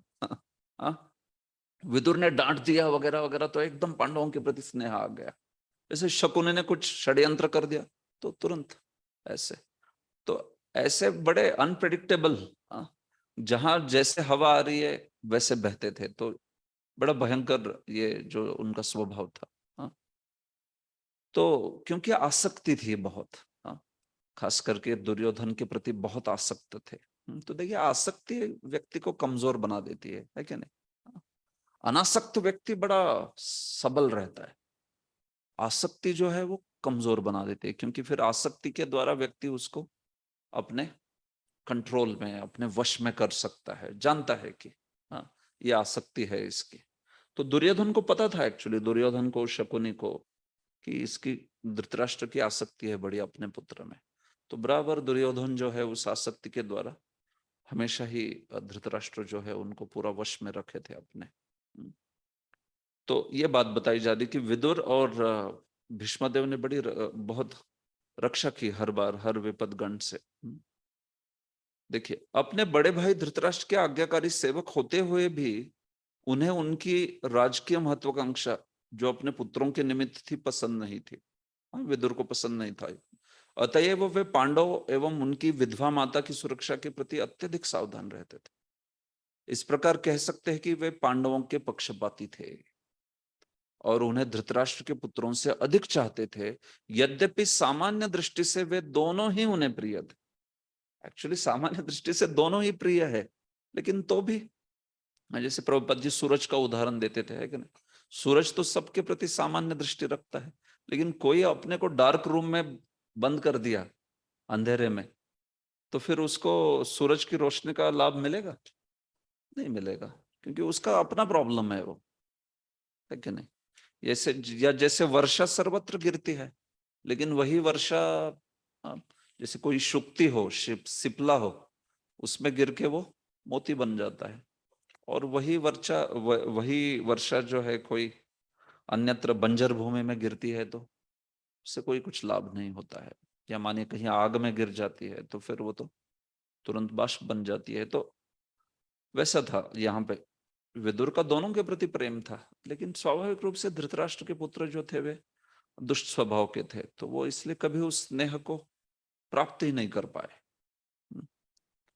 ऐसे तो प्रभुपाद जी ने महाभारत के आधार पे इतिहास दिया है पूरा, स्पेशली वो वाला लाक्षागृह का जो प्रकरण है उसके बारे में चर्चा की है प्रभुपाद जी ने, कि कैसे लाक्षागृह में उनको सब पांडव और कुंती को वे जो है जला के मार देना चाहते थे। तो उस वक्त जो विदुर है उन्होंने ही बचाया उनको। विदुर जो है उन्होंने, देखिए, विदुर ने अत्यंत चालाकी से पांडवों को धृतराष्ट्र की भावी योजना की जानकारी दी। इसका विशेष वर्णन महाभारत में हुआ है। उन्होंने अप्रत्यक्ष रूप से उन्हें संकेत दिया, ऐसी भाषा में बोले वो जो केवल युधिष्ठिर समझ पाए, नॉर्मल भाषा में नहीं बोले। युधिष्ठिर जो है वो तो बड़े चतुर थे, तो उन्होंने ऐसी भाषा में उनसे बात की कि उस भाषा को केवल युधिष्ठिर समझ पाए और उसके द्वारा समझ गए कि क्या होने वाला है आगे। कहते हैं कि ऐसा अस्त्र जो इस्पात या किसी अन्य धातु का न बना हो वह इतना तेज हो सकता है कि शत्रु का वध कर दे, किंतु जो यह जानता है वह कभी मारा नहीं जाता। युधिष्ठिर समझ गए कि क्या बोल रहे हैं करके। उन्होंने बताया कि वारणावत आपको इसलिए भेजा जा रहा है कि आपका वध किया जा सके। उन्होंने अग्नि का भी संकेत किया और कहा कि अग्नि आत्मा की दहन नहीं कर सकती, लेकिन भौतिक शरीर को विनष्ट कर सकती है। ऐसे महाराज युधिष्ठिर तथा विदुर के ऐसे वार्तालाप को कुंती नहीं समझ पाई। कुंती देवी इतनी महान बुद्धिमती होते हुए भी नहीं समझ पाई, लेकिन युधिष्ठिर समझ गए क्या है। अतएव जब उन्होंने अपने पुत्र से उस वार्तालाप का भावार्थ जानना चाहा, तो युधिष्ठिर ने उत्तर दिया कि विदुर की बातों से लग रहा है कि हम लोग जहां रहने जा रहे हैं उस भवन में अग्नि लगने का संकेत। और फिर आप जानते हैं विदुर बाद में तो वेश बदल कर आए भी। उन्होंने सूचित किया कि शुक्ल पक्ष की चतुर्दशी को द्वारपाल महल में आग लगा देगा। उस लाक्षागृह में, लाख से बना हुआ ग्रह था। तो फिर उसके पश्चात लेकिन उन्होंने वो टनल बना दिया और उसके द्वारा वे जो है बच के निकल गए, सुरंग बना के। ये बात है। तो इन सारे विपत्तियों में विदुर जो है हमेशा ही उनके पक्षच्छाया समेधितान, मानो जैसे अपने पंखों के नीचे उन सब की रक्षा कर रहे थे। ये बात है। तो इसलिए उसको याद कर रहे युधिष्ठिर और स्नेह से वे वचन कह रहे। अभी वो जिज्ञासा करते, कया वृत्त्यावर्तितम वश्च चरद्भिक्षिति मंडलम तीर्थानि क्षेत्र मुख्यानि सेवितानि ह भूतले।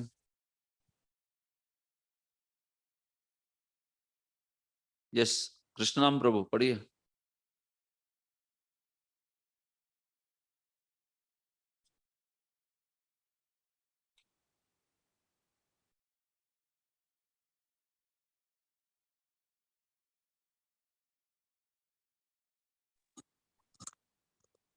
पृथ्वी पर विचरण करते हुए आपने आप अपनी जीविका कैसे चलाई? आपने किन किन पवित्र स्थलों तथा तीर्थ स्नानों पर सेवा की? तो अभी हर बार अनुवाद श्लोक गाने के बाद आपको पढ़ना है। कृष्ण नाम प्रभु आप ही पढ़िए। कया मैं- वृत्त्या, हाँ, कया वृत्त्या वर्तितम वह चरद्भि क्षितिमंडलम क्षितिमंडलम। हाँ, जब आप इस क्षिति मतलब पृथ्वी, हाँ, भारत में जब आप भ्रमण कर रहे थे तो आपने कया वृत्त्या कौन सी वृत्ति के द्वारा स्वयं को जीवित रखा? हाँ? क्या वृत्ति थी? आप ऊंच वृत्ति से जी रहे थे कि आप अजगर वृत्ति से जी रहे थे कि आप क्या क्या वृत्तियां होती है अलग अलग प्रकार की? हाँ? तो ऊंच वृत्ति होती है, अजगर वृत्ति होती है, भिक्षा वृत्ति होती है, अलग अलग प्रकार के। तो आपने कैसे स्वयं को जीवित रखा? आपने स्वयं का निर्वाह कैसे किया? तीर्थानि क्षेत्र मुख्यानि सेवितानि इह भूतले। और कौन कौन से तीर्थ क्षेत्र आप चले गए? हाँ? आपने कौन कौन से तीर्थ क्षेत्रों की सेवा की?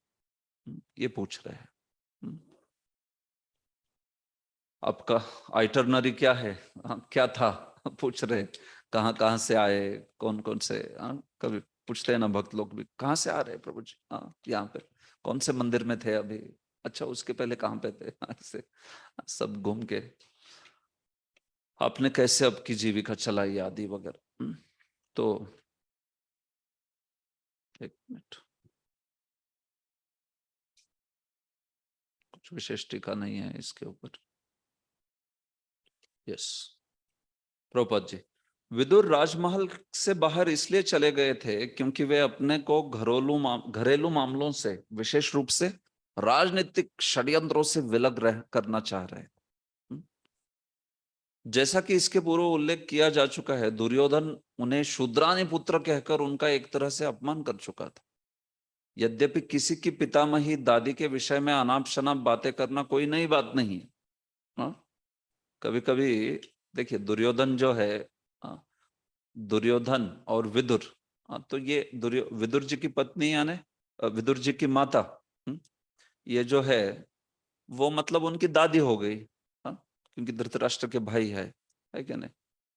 तो शूद्रानि पुत्र, शूद्रानि का पुत्र करके आगे तृतीय स्कंद में आया है वर्णन। हाँ, उनका अवमान करता है कि तुम्हारा बर्ताव जो है वो ऐसा है उचित क्योंकि तुम शूद्रानि के पुत्र होकर, ऐसा करके बोलता है वो, बड़े कटु वचन। तो प्रभुपाद जी कहते हैं कि कभी कभी दादी के विषय में, हाँ, पोता बोल देता है कुछ कुछ चीजें, थोड़ा मजाक करता है दादी के साथ, दादा के साथ। हाँ, ऐसे है कि नहीं? क्या दादी, हाँ, आपके तो बूढ़े 32 ऑल आउट हो गए, मुख के दांत जो है वो, ऐसे बोलता है वो। बोलते हुए बोल देगा, है कि नहीं? दादी पूरे दांत जो है बाहर आ गए। या कुछ अन्य अन्य प्रकार से भी मजाक किया जाता है दादी और दादा ये जो होता है उनके साथ। विदुर की माता शूद्रानी होते हुए भी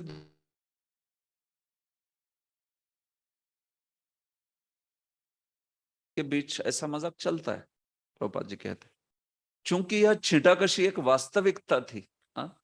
लेकिन यहाँ पे एक वास्तविकता थी, वो शूद्रानी के पुत्र थे सही में, अतः वो विदुर को बुरी लगने वाली थी। और दुर्योधन ने कहा भी था, केवल मजाक के भाव से नहीं कहा था। हाँ? एकदम वो ऐसे भाव से, कटु भाव से कहा था। हाँ, ठेस पहुंचाने के भाव से कहा था। हाँ, कभी कभी कोई प्रेम से मजाक से कोई चीज कह दे तो समझ भी लेगा व्यक्ति, लेकिन दुर्योधन का तो ऐसा नहीं था, द्वेष था उस, क्योंकि उनको लगता था ये पक्षपात करते हैं। फलतः इसे प्रत्यक्ष अपमान के रूप में ग्रहण किया गया। फलस्वरूप विदुर ने तय किया कि वे अपना पैतृक महल त्याग कर विरक्त जीवन बिताने की तैयारी करेंगे। हाँ? यह तैयारी की अवस्था वानप्रस्थ आश्रम कहलाती है। अर्थात ऐसा विरक्त जीवन जिसमें पृथ्वी भर में विचरण करके तीर्थ स्थलों का दर्शन किया जाता है। भारत में वृंदावन, हरिद्वार, जगन्नाथपुरी, प्रयाग जैसे तीर्थ स्थलों में अनेक महान भक्त है, और जो लोग आध्यात्मिक उन्नति करने के इच्छुक है उनके लिए वे मुफ्त अन्न क्षेत्र लंगर चलाए जाते हैं। महाराज युधिष्ठिर यह जानने के लिए उत्सुक थे कि क्या विदुर अपना जीवन निर्वाह ऐसे अन्न क्षेत्रों से कर रहे थे। कया वृत्या, कि आपने कैसे अपना आपका उदर निर्वाह किया, अन्न क्षेत्र से ये करके या अन्य किसी प्रकार से, ये पूछ रहे हैं ऐसे। तो वानप्रस्थ ग्रहण किया विदुर ने। ऐसे कटु वचन थे वो कि विदुर ने सोचा कि बस अभी चले जाएंगे, इस गृहस्थाश्रम को त्याग के वानप्रस्थाश्रम जो है उसको स्वीकार करते। तो फिर वानप्रस्थाश्रम को स्वीकार करने के बाद तो पुरुष जो है घर पे वापस नहीं आता, स्त्री आती है, माता जो है वो वापस आती है, लेकिन पुरुष जो है वो चला जाता है आगे संन्यास लेने के लिए। या तो फिर पुरुष जो है और स्त्री दोनों भी देह त्याग कर देंगे। लेकिन यहाँ पे तो वापस आ गए विदुर। क्यों वापस आए? तो धृतराष्ट्र का उद्धार करने के लिए, ये कारण था, केवल उसके लिए वापस आए। आगे इसकी चर्चा होगी।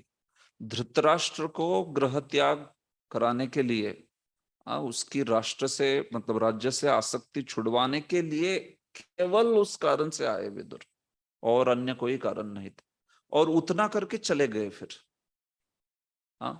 धृतराष्ट्र को छुड़ाया, धृतराष्ट्र गांधारी को उन्होंने वहां से, और धृतराष्ट्र गांधारी वन त्याग किए तो विदुर भी चले गए, फिर कभी नहीं आए फिर वापस।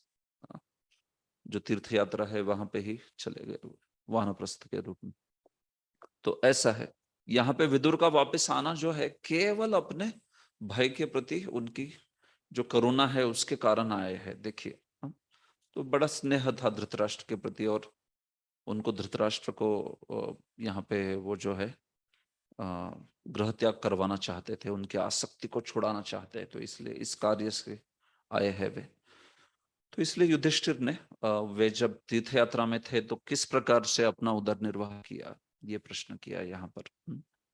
ये बड़ा आगे का श्लोक, प्रसिद्ध श्लोक है, बड़ा सुंदर। भवत विधा भागवता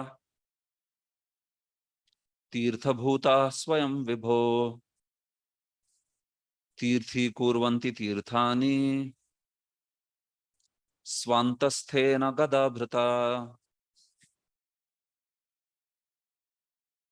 यस, पढ़िए। हे प्रभु आप जैसे भक्त निश्चित ही साक्षात पवित्र स्थान होते हैं, क्योंकि आप भगवान को अपने हृदय में धारण किए रहते हैं, अतएव आप समस्त स्थानों को तीर्थ स्थानों में परिणत कर देते हैं। तो बड़ा सुंदर श्लोक कहते हैं, भवत विधा भागवता। आपके जैसे भवत विधा, आपके जैसे भागवत जो है ना, युधिष्ठिर कह रहे विदुर को, वे क्या है? तीर्थभूता स्वयं विभो, वे स्वयं तीर्थ है एक्चुअली। तीर्थभूता मतलब स्वयं ही तीर्थ के रूप है। आपके जैसे भागवत है वे तो स्वयं ही तीर्थ है। हे विभो, हे शक्तिमान, हे विदुर, हे श्रेष्ठ विदुर, तो स्वयं तीर्थ होते हैं, तो फिर आप क्यों तीर्थ जा रहे हो? आप ही साक्षात तीर्थ हो, तो आप क्यों जा रहे हो? तो तीर्थी कुर्वन्ति तीर्थानि, आप तीर्थों को तीर्थ बनाने के लिए घूम रहे हो, ऐसे बोल रहे। आप कितना अच्छा भाव प्रकट कर रहे। आपके जैसे स्वयं तीर्थ जो है वे तीर्थी कुर्वन्ति तीर्थानि, तीर्थी कुर्वन्ति मतलब तीर्थ बना देते हैं। किसको? तीर्थों को। तीर्थों को जो तीर्थ बना देते हैं आपके जैसे तीर्थ स्वयं।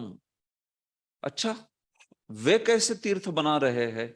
स्वांतस्थेन गदाभृता, खुद के अंदर, खुद के हृदय में जो गदाभृत है। गदाभृत कौन है? भगवान श्री कृष्ण गदाभृत। तो उन गदाभृत के द्वारा सारे तीर्थों को तीर्थ बनाते हैं आप। स्वांतस्थेन गदाभृता, स्वयं के हृदय में जो गदाभृत है श्री कृष्ण, उनके द्वारा तीर्थानि तीर्थी कुर्वन्ति, आप जो है तीर्थों को तीर्थ बना देते हो, वास्तविक तीर्थ बना देते हो। क्योंकि आप तो हमेशा आपके हृदय में भगवान को धारण करते हुए चल रहे हो। अरे भाई, हर कोई भगवान को धारण करता है अपने हृदय में, लेकिन शुद्ध भक्त के हृदय में भगवान का प्राकट्य है। हाँ, वो प्रकट रूप से वहां पर उनके हृदय में है। तो वे जब बोलते हैं, वे जब कीर्तन करते हैं, अन्यों को उपदेश करते हैं, तो भगवान साक्षात जो है वो प्रकट हो जाते हैं उस व्यक्ति के जीवन में, उस उपदेश के द्वारा। तो मुद्दा यह है कि ये चलते फिरते तीर्थ है, ये जंगम तीर्थ है। वो तीर्थ तो उस जगह पे है बस, स्थावर है, लेकिन ये तो जंगम तीर्थ है। आप तीर्थ नहीं जा रहे हो तो वो तीर्थ स्वयं आ जाएंगे आपके पास। और तीर्थी कुर्वन्ति तीर्थानि, तो ऐसे आपका ये है। तो आपका तीर्थ यात्रा आदि जाना वगैरह, तो वो बोलते जैसे मानो एक आप केवल एक नाम मात्र है, वो बाह्य कारण है, लेकिन आप तो तीर्थी कुर्वन्ति तीर्थानि, तीर्थों को भी तीर्थ बना देते हो। ऐसे आप लोगों में, आप जैसे भागवतों में शक्ति है, क्योंकि हमेशा श्री कृष्ण का भगवान जो है आपके हृदय में प्रकट है, आपके हृदय में हमेशा नित्य लीला जो है वो कर रहे हैं। ये बात है। तो ऐसी बात कही है। विश्वनाथ चक्रवर्ती देखिए,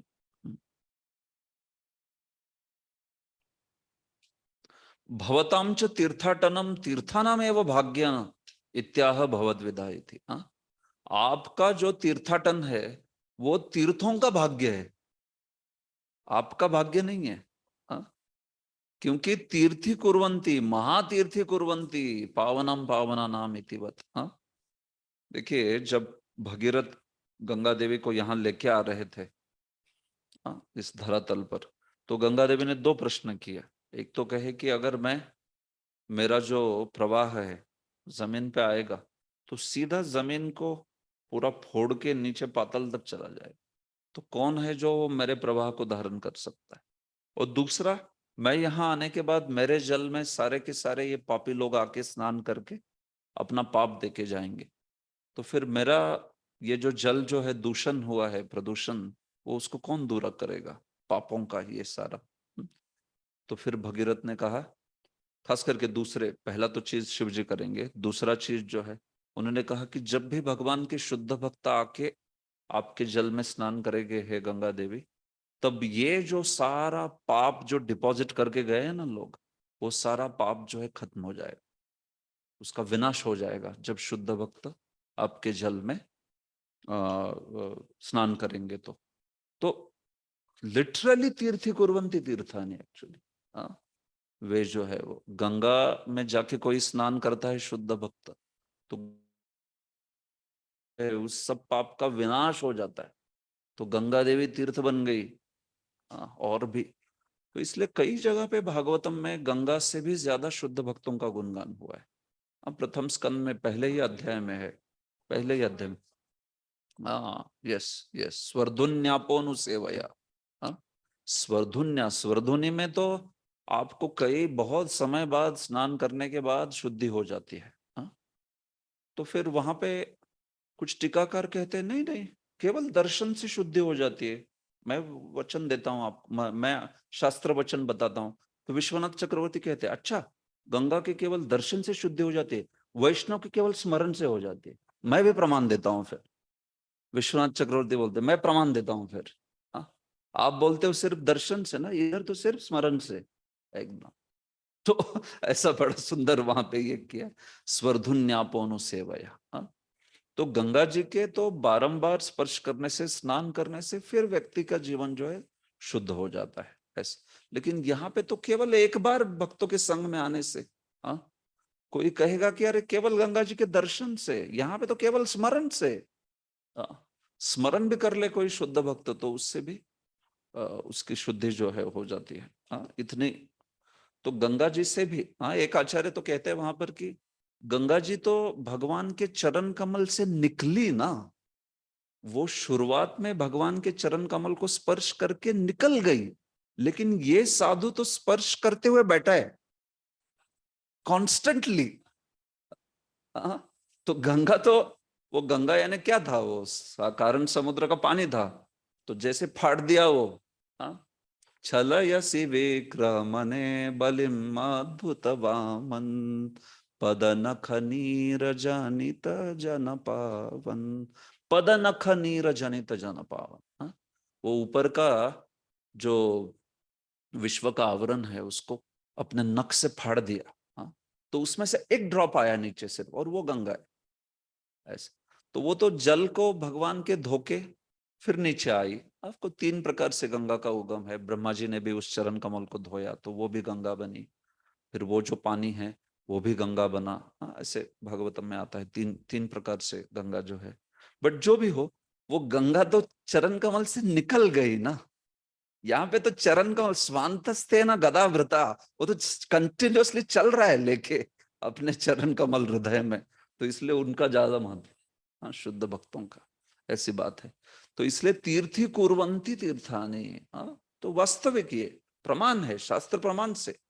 भगीरथ बोलते हैं कि भगवान के भक्त, शुद्ध भक्त जब आएंगे, हाँ, तो फिर आप जो है आपका शुद्ध मतलब शुद्ध जो है वो होंगे, हाँ। तो इसलिए वो भी स्कंद पुराण की कथा में भी आप जानते हैं, गंगा यमुना आदि वो कौन से ऋषि के आश्रम में सब झाड़ू लगा रहे थे, हाँ? पुंडरीक, पुंडलिक की कथा में आता है वो। तो ठीक है, तो इस प्रकार से, तो इसलिए ऐसे साधुओं का तीर्थ जाना यानी एक्चुअली तीर्थों के लिए भी वो महाभाग्य है, ऐसी बात बोली जा रही है। प्रभुपाद जी, भगवान अपनी विभिन्न शक्तियों के कारण सर्वव्यापी है। जिस प्रकार बिजली सर्वत्र फैली हुई है, भगवान की सर्वव्यापकता का अनुभव तथा उसका प्राकट्य उसी प्रकार विदुर जैसे अनन्य भक्तों द्वारा किया जाता है। जिस प्रकार बिजली के बल्ब में बिजली प्रकट होती है, हाँ? तो बिजली तो सर्वत्र है, लेकिन तो भी बल्ब चाहिए, वहां से प्रकाश जो है वो सिद्ध होता है कि नहीं? या आजकल के इसमें जैसे रेडियो वेव सर्वत्र है, लेकिन आपके पास कुछ चाहिए रिसीवर, डिवाइस, जिससे वो रिसीव कर पाए। तो उसी प्रकार से भले भगवान सर्वव्यापक है, लेकिन जो भगवान के भक्त है उनके हृदय में वे प्रकट होते हैं, और उनके संग में भगवान फिर प्रकट होते हैं अन्यों के लिए भी, हाँ? तो सर्वव्यापकता भगवान की सर्वत्र है, लेकिन प्राकट्य कर पाते हैं क्या आप, ये मुद्दा है।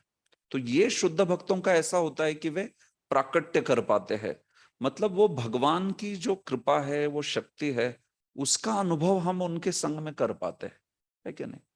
सर्वत्र भगवान है, लेकिन आप सर्वत्र भगवान है तो आप फिर शुद्धि का अनुभव भक्त के संग में ही क्यों करते हो, या? अगर सर्वत्र भगवान है तो शुद्ध भक्तों का संग मिलता है तो, लेकिन बहुत वो, क्योंकि प्रकट हो रहा है, वो प्रकट करने की ताकत है उनमें, प्राकट्य की शक्ति है। तो इसलिए स्वांतस्तेन गदावृता, तीर्थी कुर्वन्ति, ऐसा बोला जा रहा है। आगे, पृथ्वी पर जितने भी पवित्र स्थान है वे भगवान के अनन्य भक्तों की उपस्थिति से परिपूरित वातावरण द्वारा मनुष्य की दूषित चेतना को शुद्ध बनाने के निमित्त है। यदि कोई इन पवित्र स्थानों में जाता है तो उसे चाहिए कि वहां रहने वाले शुद्ध भक्तों को खोजे, उनसे शिक्षा ग्रहण करे, उस शिक्षा को व्यावहारिक जीवन में उतारे, और इस तरह धीरे धीरे अपने आप को मोक्ष के लिए या भगवत धाम वापस जाने के लिए तैयार करे।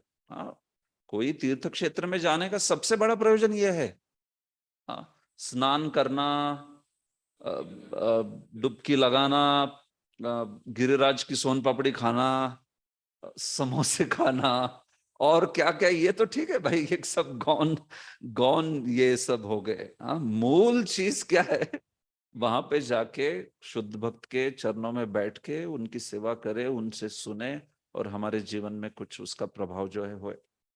हाँ, इसलिए हमारी यात्राओं में भी हम देखते, हाँ, इस्कॉन के कई सन्यासी है, गुरु महाराज आदि, तो उनकी यात्राओं में सबसे प्रमुख चीज होती है कथा। हाँ, कथा में बैठो 3 घंटा 4 घंटा, हाँ, जोरदार कथा होनी चाहिए, ऐसे। हाँ, नहीं तो फिर यात्रा लेके जा रहे हैं और सब इधर उधर दौड़ रहे हैं, ठीक है, धाम दर्शन वगैरह वो तो करना ही है निश्चित रूप से, लेकिन उससे भी महत्वपूर्ण है श्रवण। उसके लिए तो हम लोग जा रहे हैं, उसके लिए खास। बाकी फिर साइट सीइंग के लिए जाना, पिकनिक, ये वो तो क्या कहना फिर, हाँ, ऐसे। नहीं तो लोगों को क्या है, हरिद्वार में जाके डिस्को करना है, या फिर वो गंगा में जाके उधर सन बेदिंग करना है, ये क्या हरिद्वार में जाके, और ऋषिकेश आदि में जाके ये सब चीजें। तो मुद्दा क्या है कि ये नहीं है वास्तविक पर्पस। या तीर्थ बुद्धि सलिले न कर चित। तीर्थ बुद्धि मतलब सलिले, बस सलिल डुबकी लगाना, ये नहीं है। तीर्थ में जाके, वहां पे जाके हमने शुद्ध भक्तों से सुनना चाहिए, साधुओं से सुनना चाहिए। अर्थात कलयुग में साधु के साथ साथ असाधु भी बहुत मिल जाते हैं तीर्थ में। तो हमें चाहिए कि प्रामाणिक हमारे ही संप्रदाय के, हमारे ही जो हितैषी साधु है उनसे सुने। नहीं तो फिर साधु को पहचाना भी आजकल बड़ा कठिन हो गया है ऐसे। तो ये भी जरूरी है कि उचित साधु से सुने, उनसे शिक्षा ग्रहण करें। लेकिन ये सबसे महत्वपूर्ण चीज है, ये हमारे जीवन में बदलाव ला सकती है। शुश्रूषो श्रद्धानस्य वासुदेव कथा रुचि स्यान महत सेवया विप्रा पुण्य तीर्थ निषेवनात्। जीव गोस्वामी वहां पे अर्थ किया है ना, पुण्य तीर्थ निषेवनात्। आप पुण्य तीर्थ जाओगे तो वहां पे साधु रहेंगे, फिर उन साधुओं की सेवा, उनका श्रवण, उनसे श्रवण, उनकी सेवा आदि करने से रुचि आएगी। फिर जो कथा में रुचि जो है वो उससे आती है, ये बात है। किसी पवित्र स्थान में जाने का अर्थ मात्र गंगा या यमुना नदी में स्नान करना या उन स्थानों के मंदिरों का दर्शन करना नहीं होता। प्रभुपाद जी के जीवन में भी हम लोग देखते हैं, उन्होंने दिखाया ये शेषशाही विष्णु मंदिर। जब सारे गए थे तो वहां पे भक्तिसिद्धांत सरस्वती ने चॉइस दी उनको कि या तो आप जाके शेषशाही मंदिर का दर्शन कर सकते हैं, या तो फिर यहाँ पे मैं कथा कर रहा हूँ आप सुनिए करके। तो सारे बोले अरे आए इतने दूर, शेषशाही विष्णु दर्शन करेंगे। प्रभुपाद जी ने सोचा कि मैं क्या विष्णु शेषशाही जी का दर्शन करूंगा, यहाँ पे मेरे साक्षात गुरु महाराज जो है वो कथा कर रहा है, ये मुझे दिखाएंगे भगवान क्या होते हैं करके। तो प्रभुपाद जी और कुछ एक 5-10 भक्त बैठे, बाकी सब चले गए ऐसे। तो फिर भक्तिसिद्धांत से उसने नोट किया ये चीज कि कैसे ये जो है एकदम उचित सिद्धांत समझ रहे कि क्या करना चाहिए किस स्थिति में ऐसे। तो धाम दर्शन आदि को हम लोग प्रोत्साहन देते नहीं है, ये बात नहीं है। मुद्दा ये है कि धाम दर्शन तो करना ही करना चाहिए, लेकिन सबसे महत्वपूर्ण कथा का श्रवण करना चाहिए। तो जीवन को यात्रा में वगैरह इस प्रकार से ढाल देना चाहिए कि बहुत अच्छा श्रवण हो, धाम दर्शन हो, इन चीजों को ही ज्यादा से ज्यादा समय दें। बाकी थोड़ा बहुत भक्ति के परिवेश में थोड़ा बहुत आनंद सुख वगैरह वो तो ठीक है, वो प्राप्त कर। थोड़ी बहुत लस्सी पीनी है आपको तो पी लीजिए, कोई प्रॉब्लम नहीं है ऐसे। लेकिन प्रमुख जो है प्रधानता से ये चीज होनी चाहिए। ऐसे नहीं कि वृंदावन जा रहे तो केवल समोसे लस्सी और सोन पापड़ी के लिए जा रहे, बस ऐसा नहीं होना चाहिए। ठीक है, हरे कृष्णा। अंत में भगवान की असली सेवा में वे विशेष रूप से श्रवण तथा कीर्तन के माध्यम से लगे रहते हैं। शुद्ध भक्त भगवान की सेवा वे कैसे करते हैं? विशेष रूप से श्रवण तथा कीर्तन। शुद्ध भक्त प्राधिकारियों से श्रवण करते हैं, कीर्तन करते हैं और भगवान की महिमाओं का लेखन करते हैं। तो प्रभुपाद जी बता रहे कि हमें इन साधुओं की सेवा करना मतलब खास करके उनसे श्रवण करना, उनसे जो सीख है उसको ग्रहण करके अपने जीवन में उतारना, प्रचार करना। महामुनि व्यासदेव ने नारद से सुना था और तब उन्होंने लिखकर कीर्तन किया। सुखदेव गोस्वामी ने अपने पिता से शिक्षा ग्रहण की और परीक्षित से उसका वर्णन किया। यही भागवत की विधि है। इस तरह भगवान के शुद्ध भक्त अपने कार्यों से किसी भी स्थान को तीर्थ स्थल में बदल सकते हैं और तीर्थ स्थलों का नाम उन्हीं के कारण होता है। तो प्रभुपाद जी भी ऐसे ही है कि नहीं?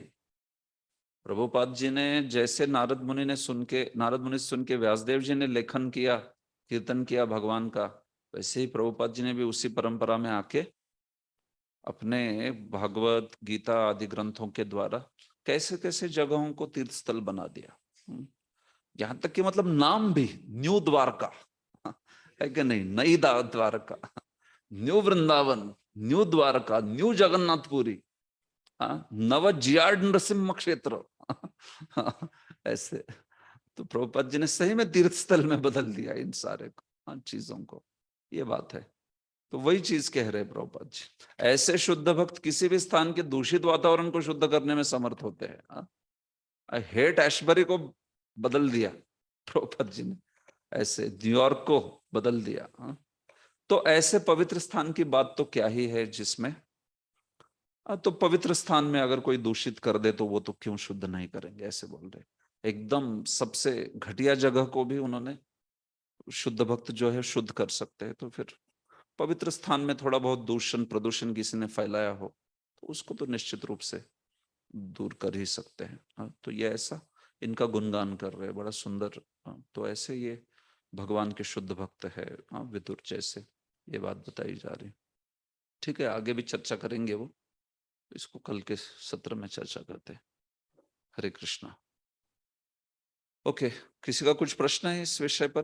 अपने हमने जो भी बची हुई चर्चा की उन श्लोकों पर, तो फिर आज के लिए रुकते हैं यहाँ पर।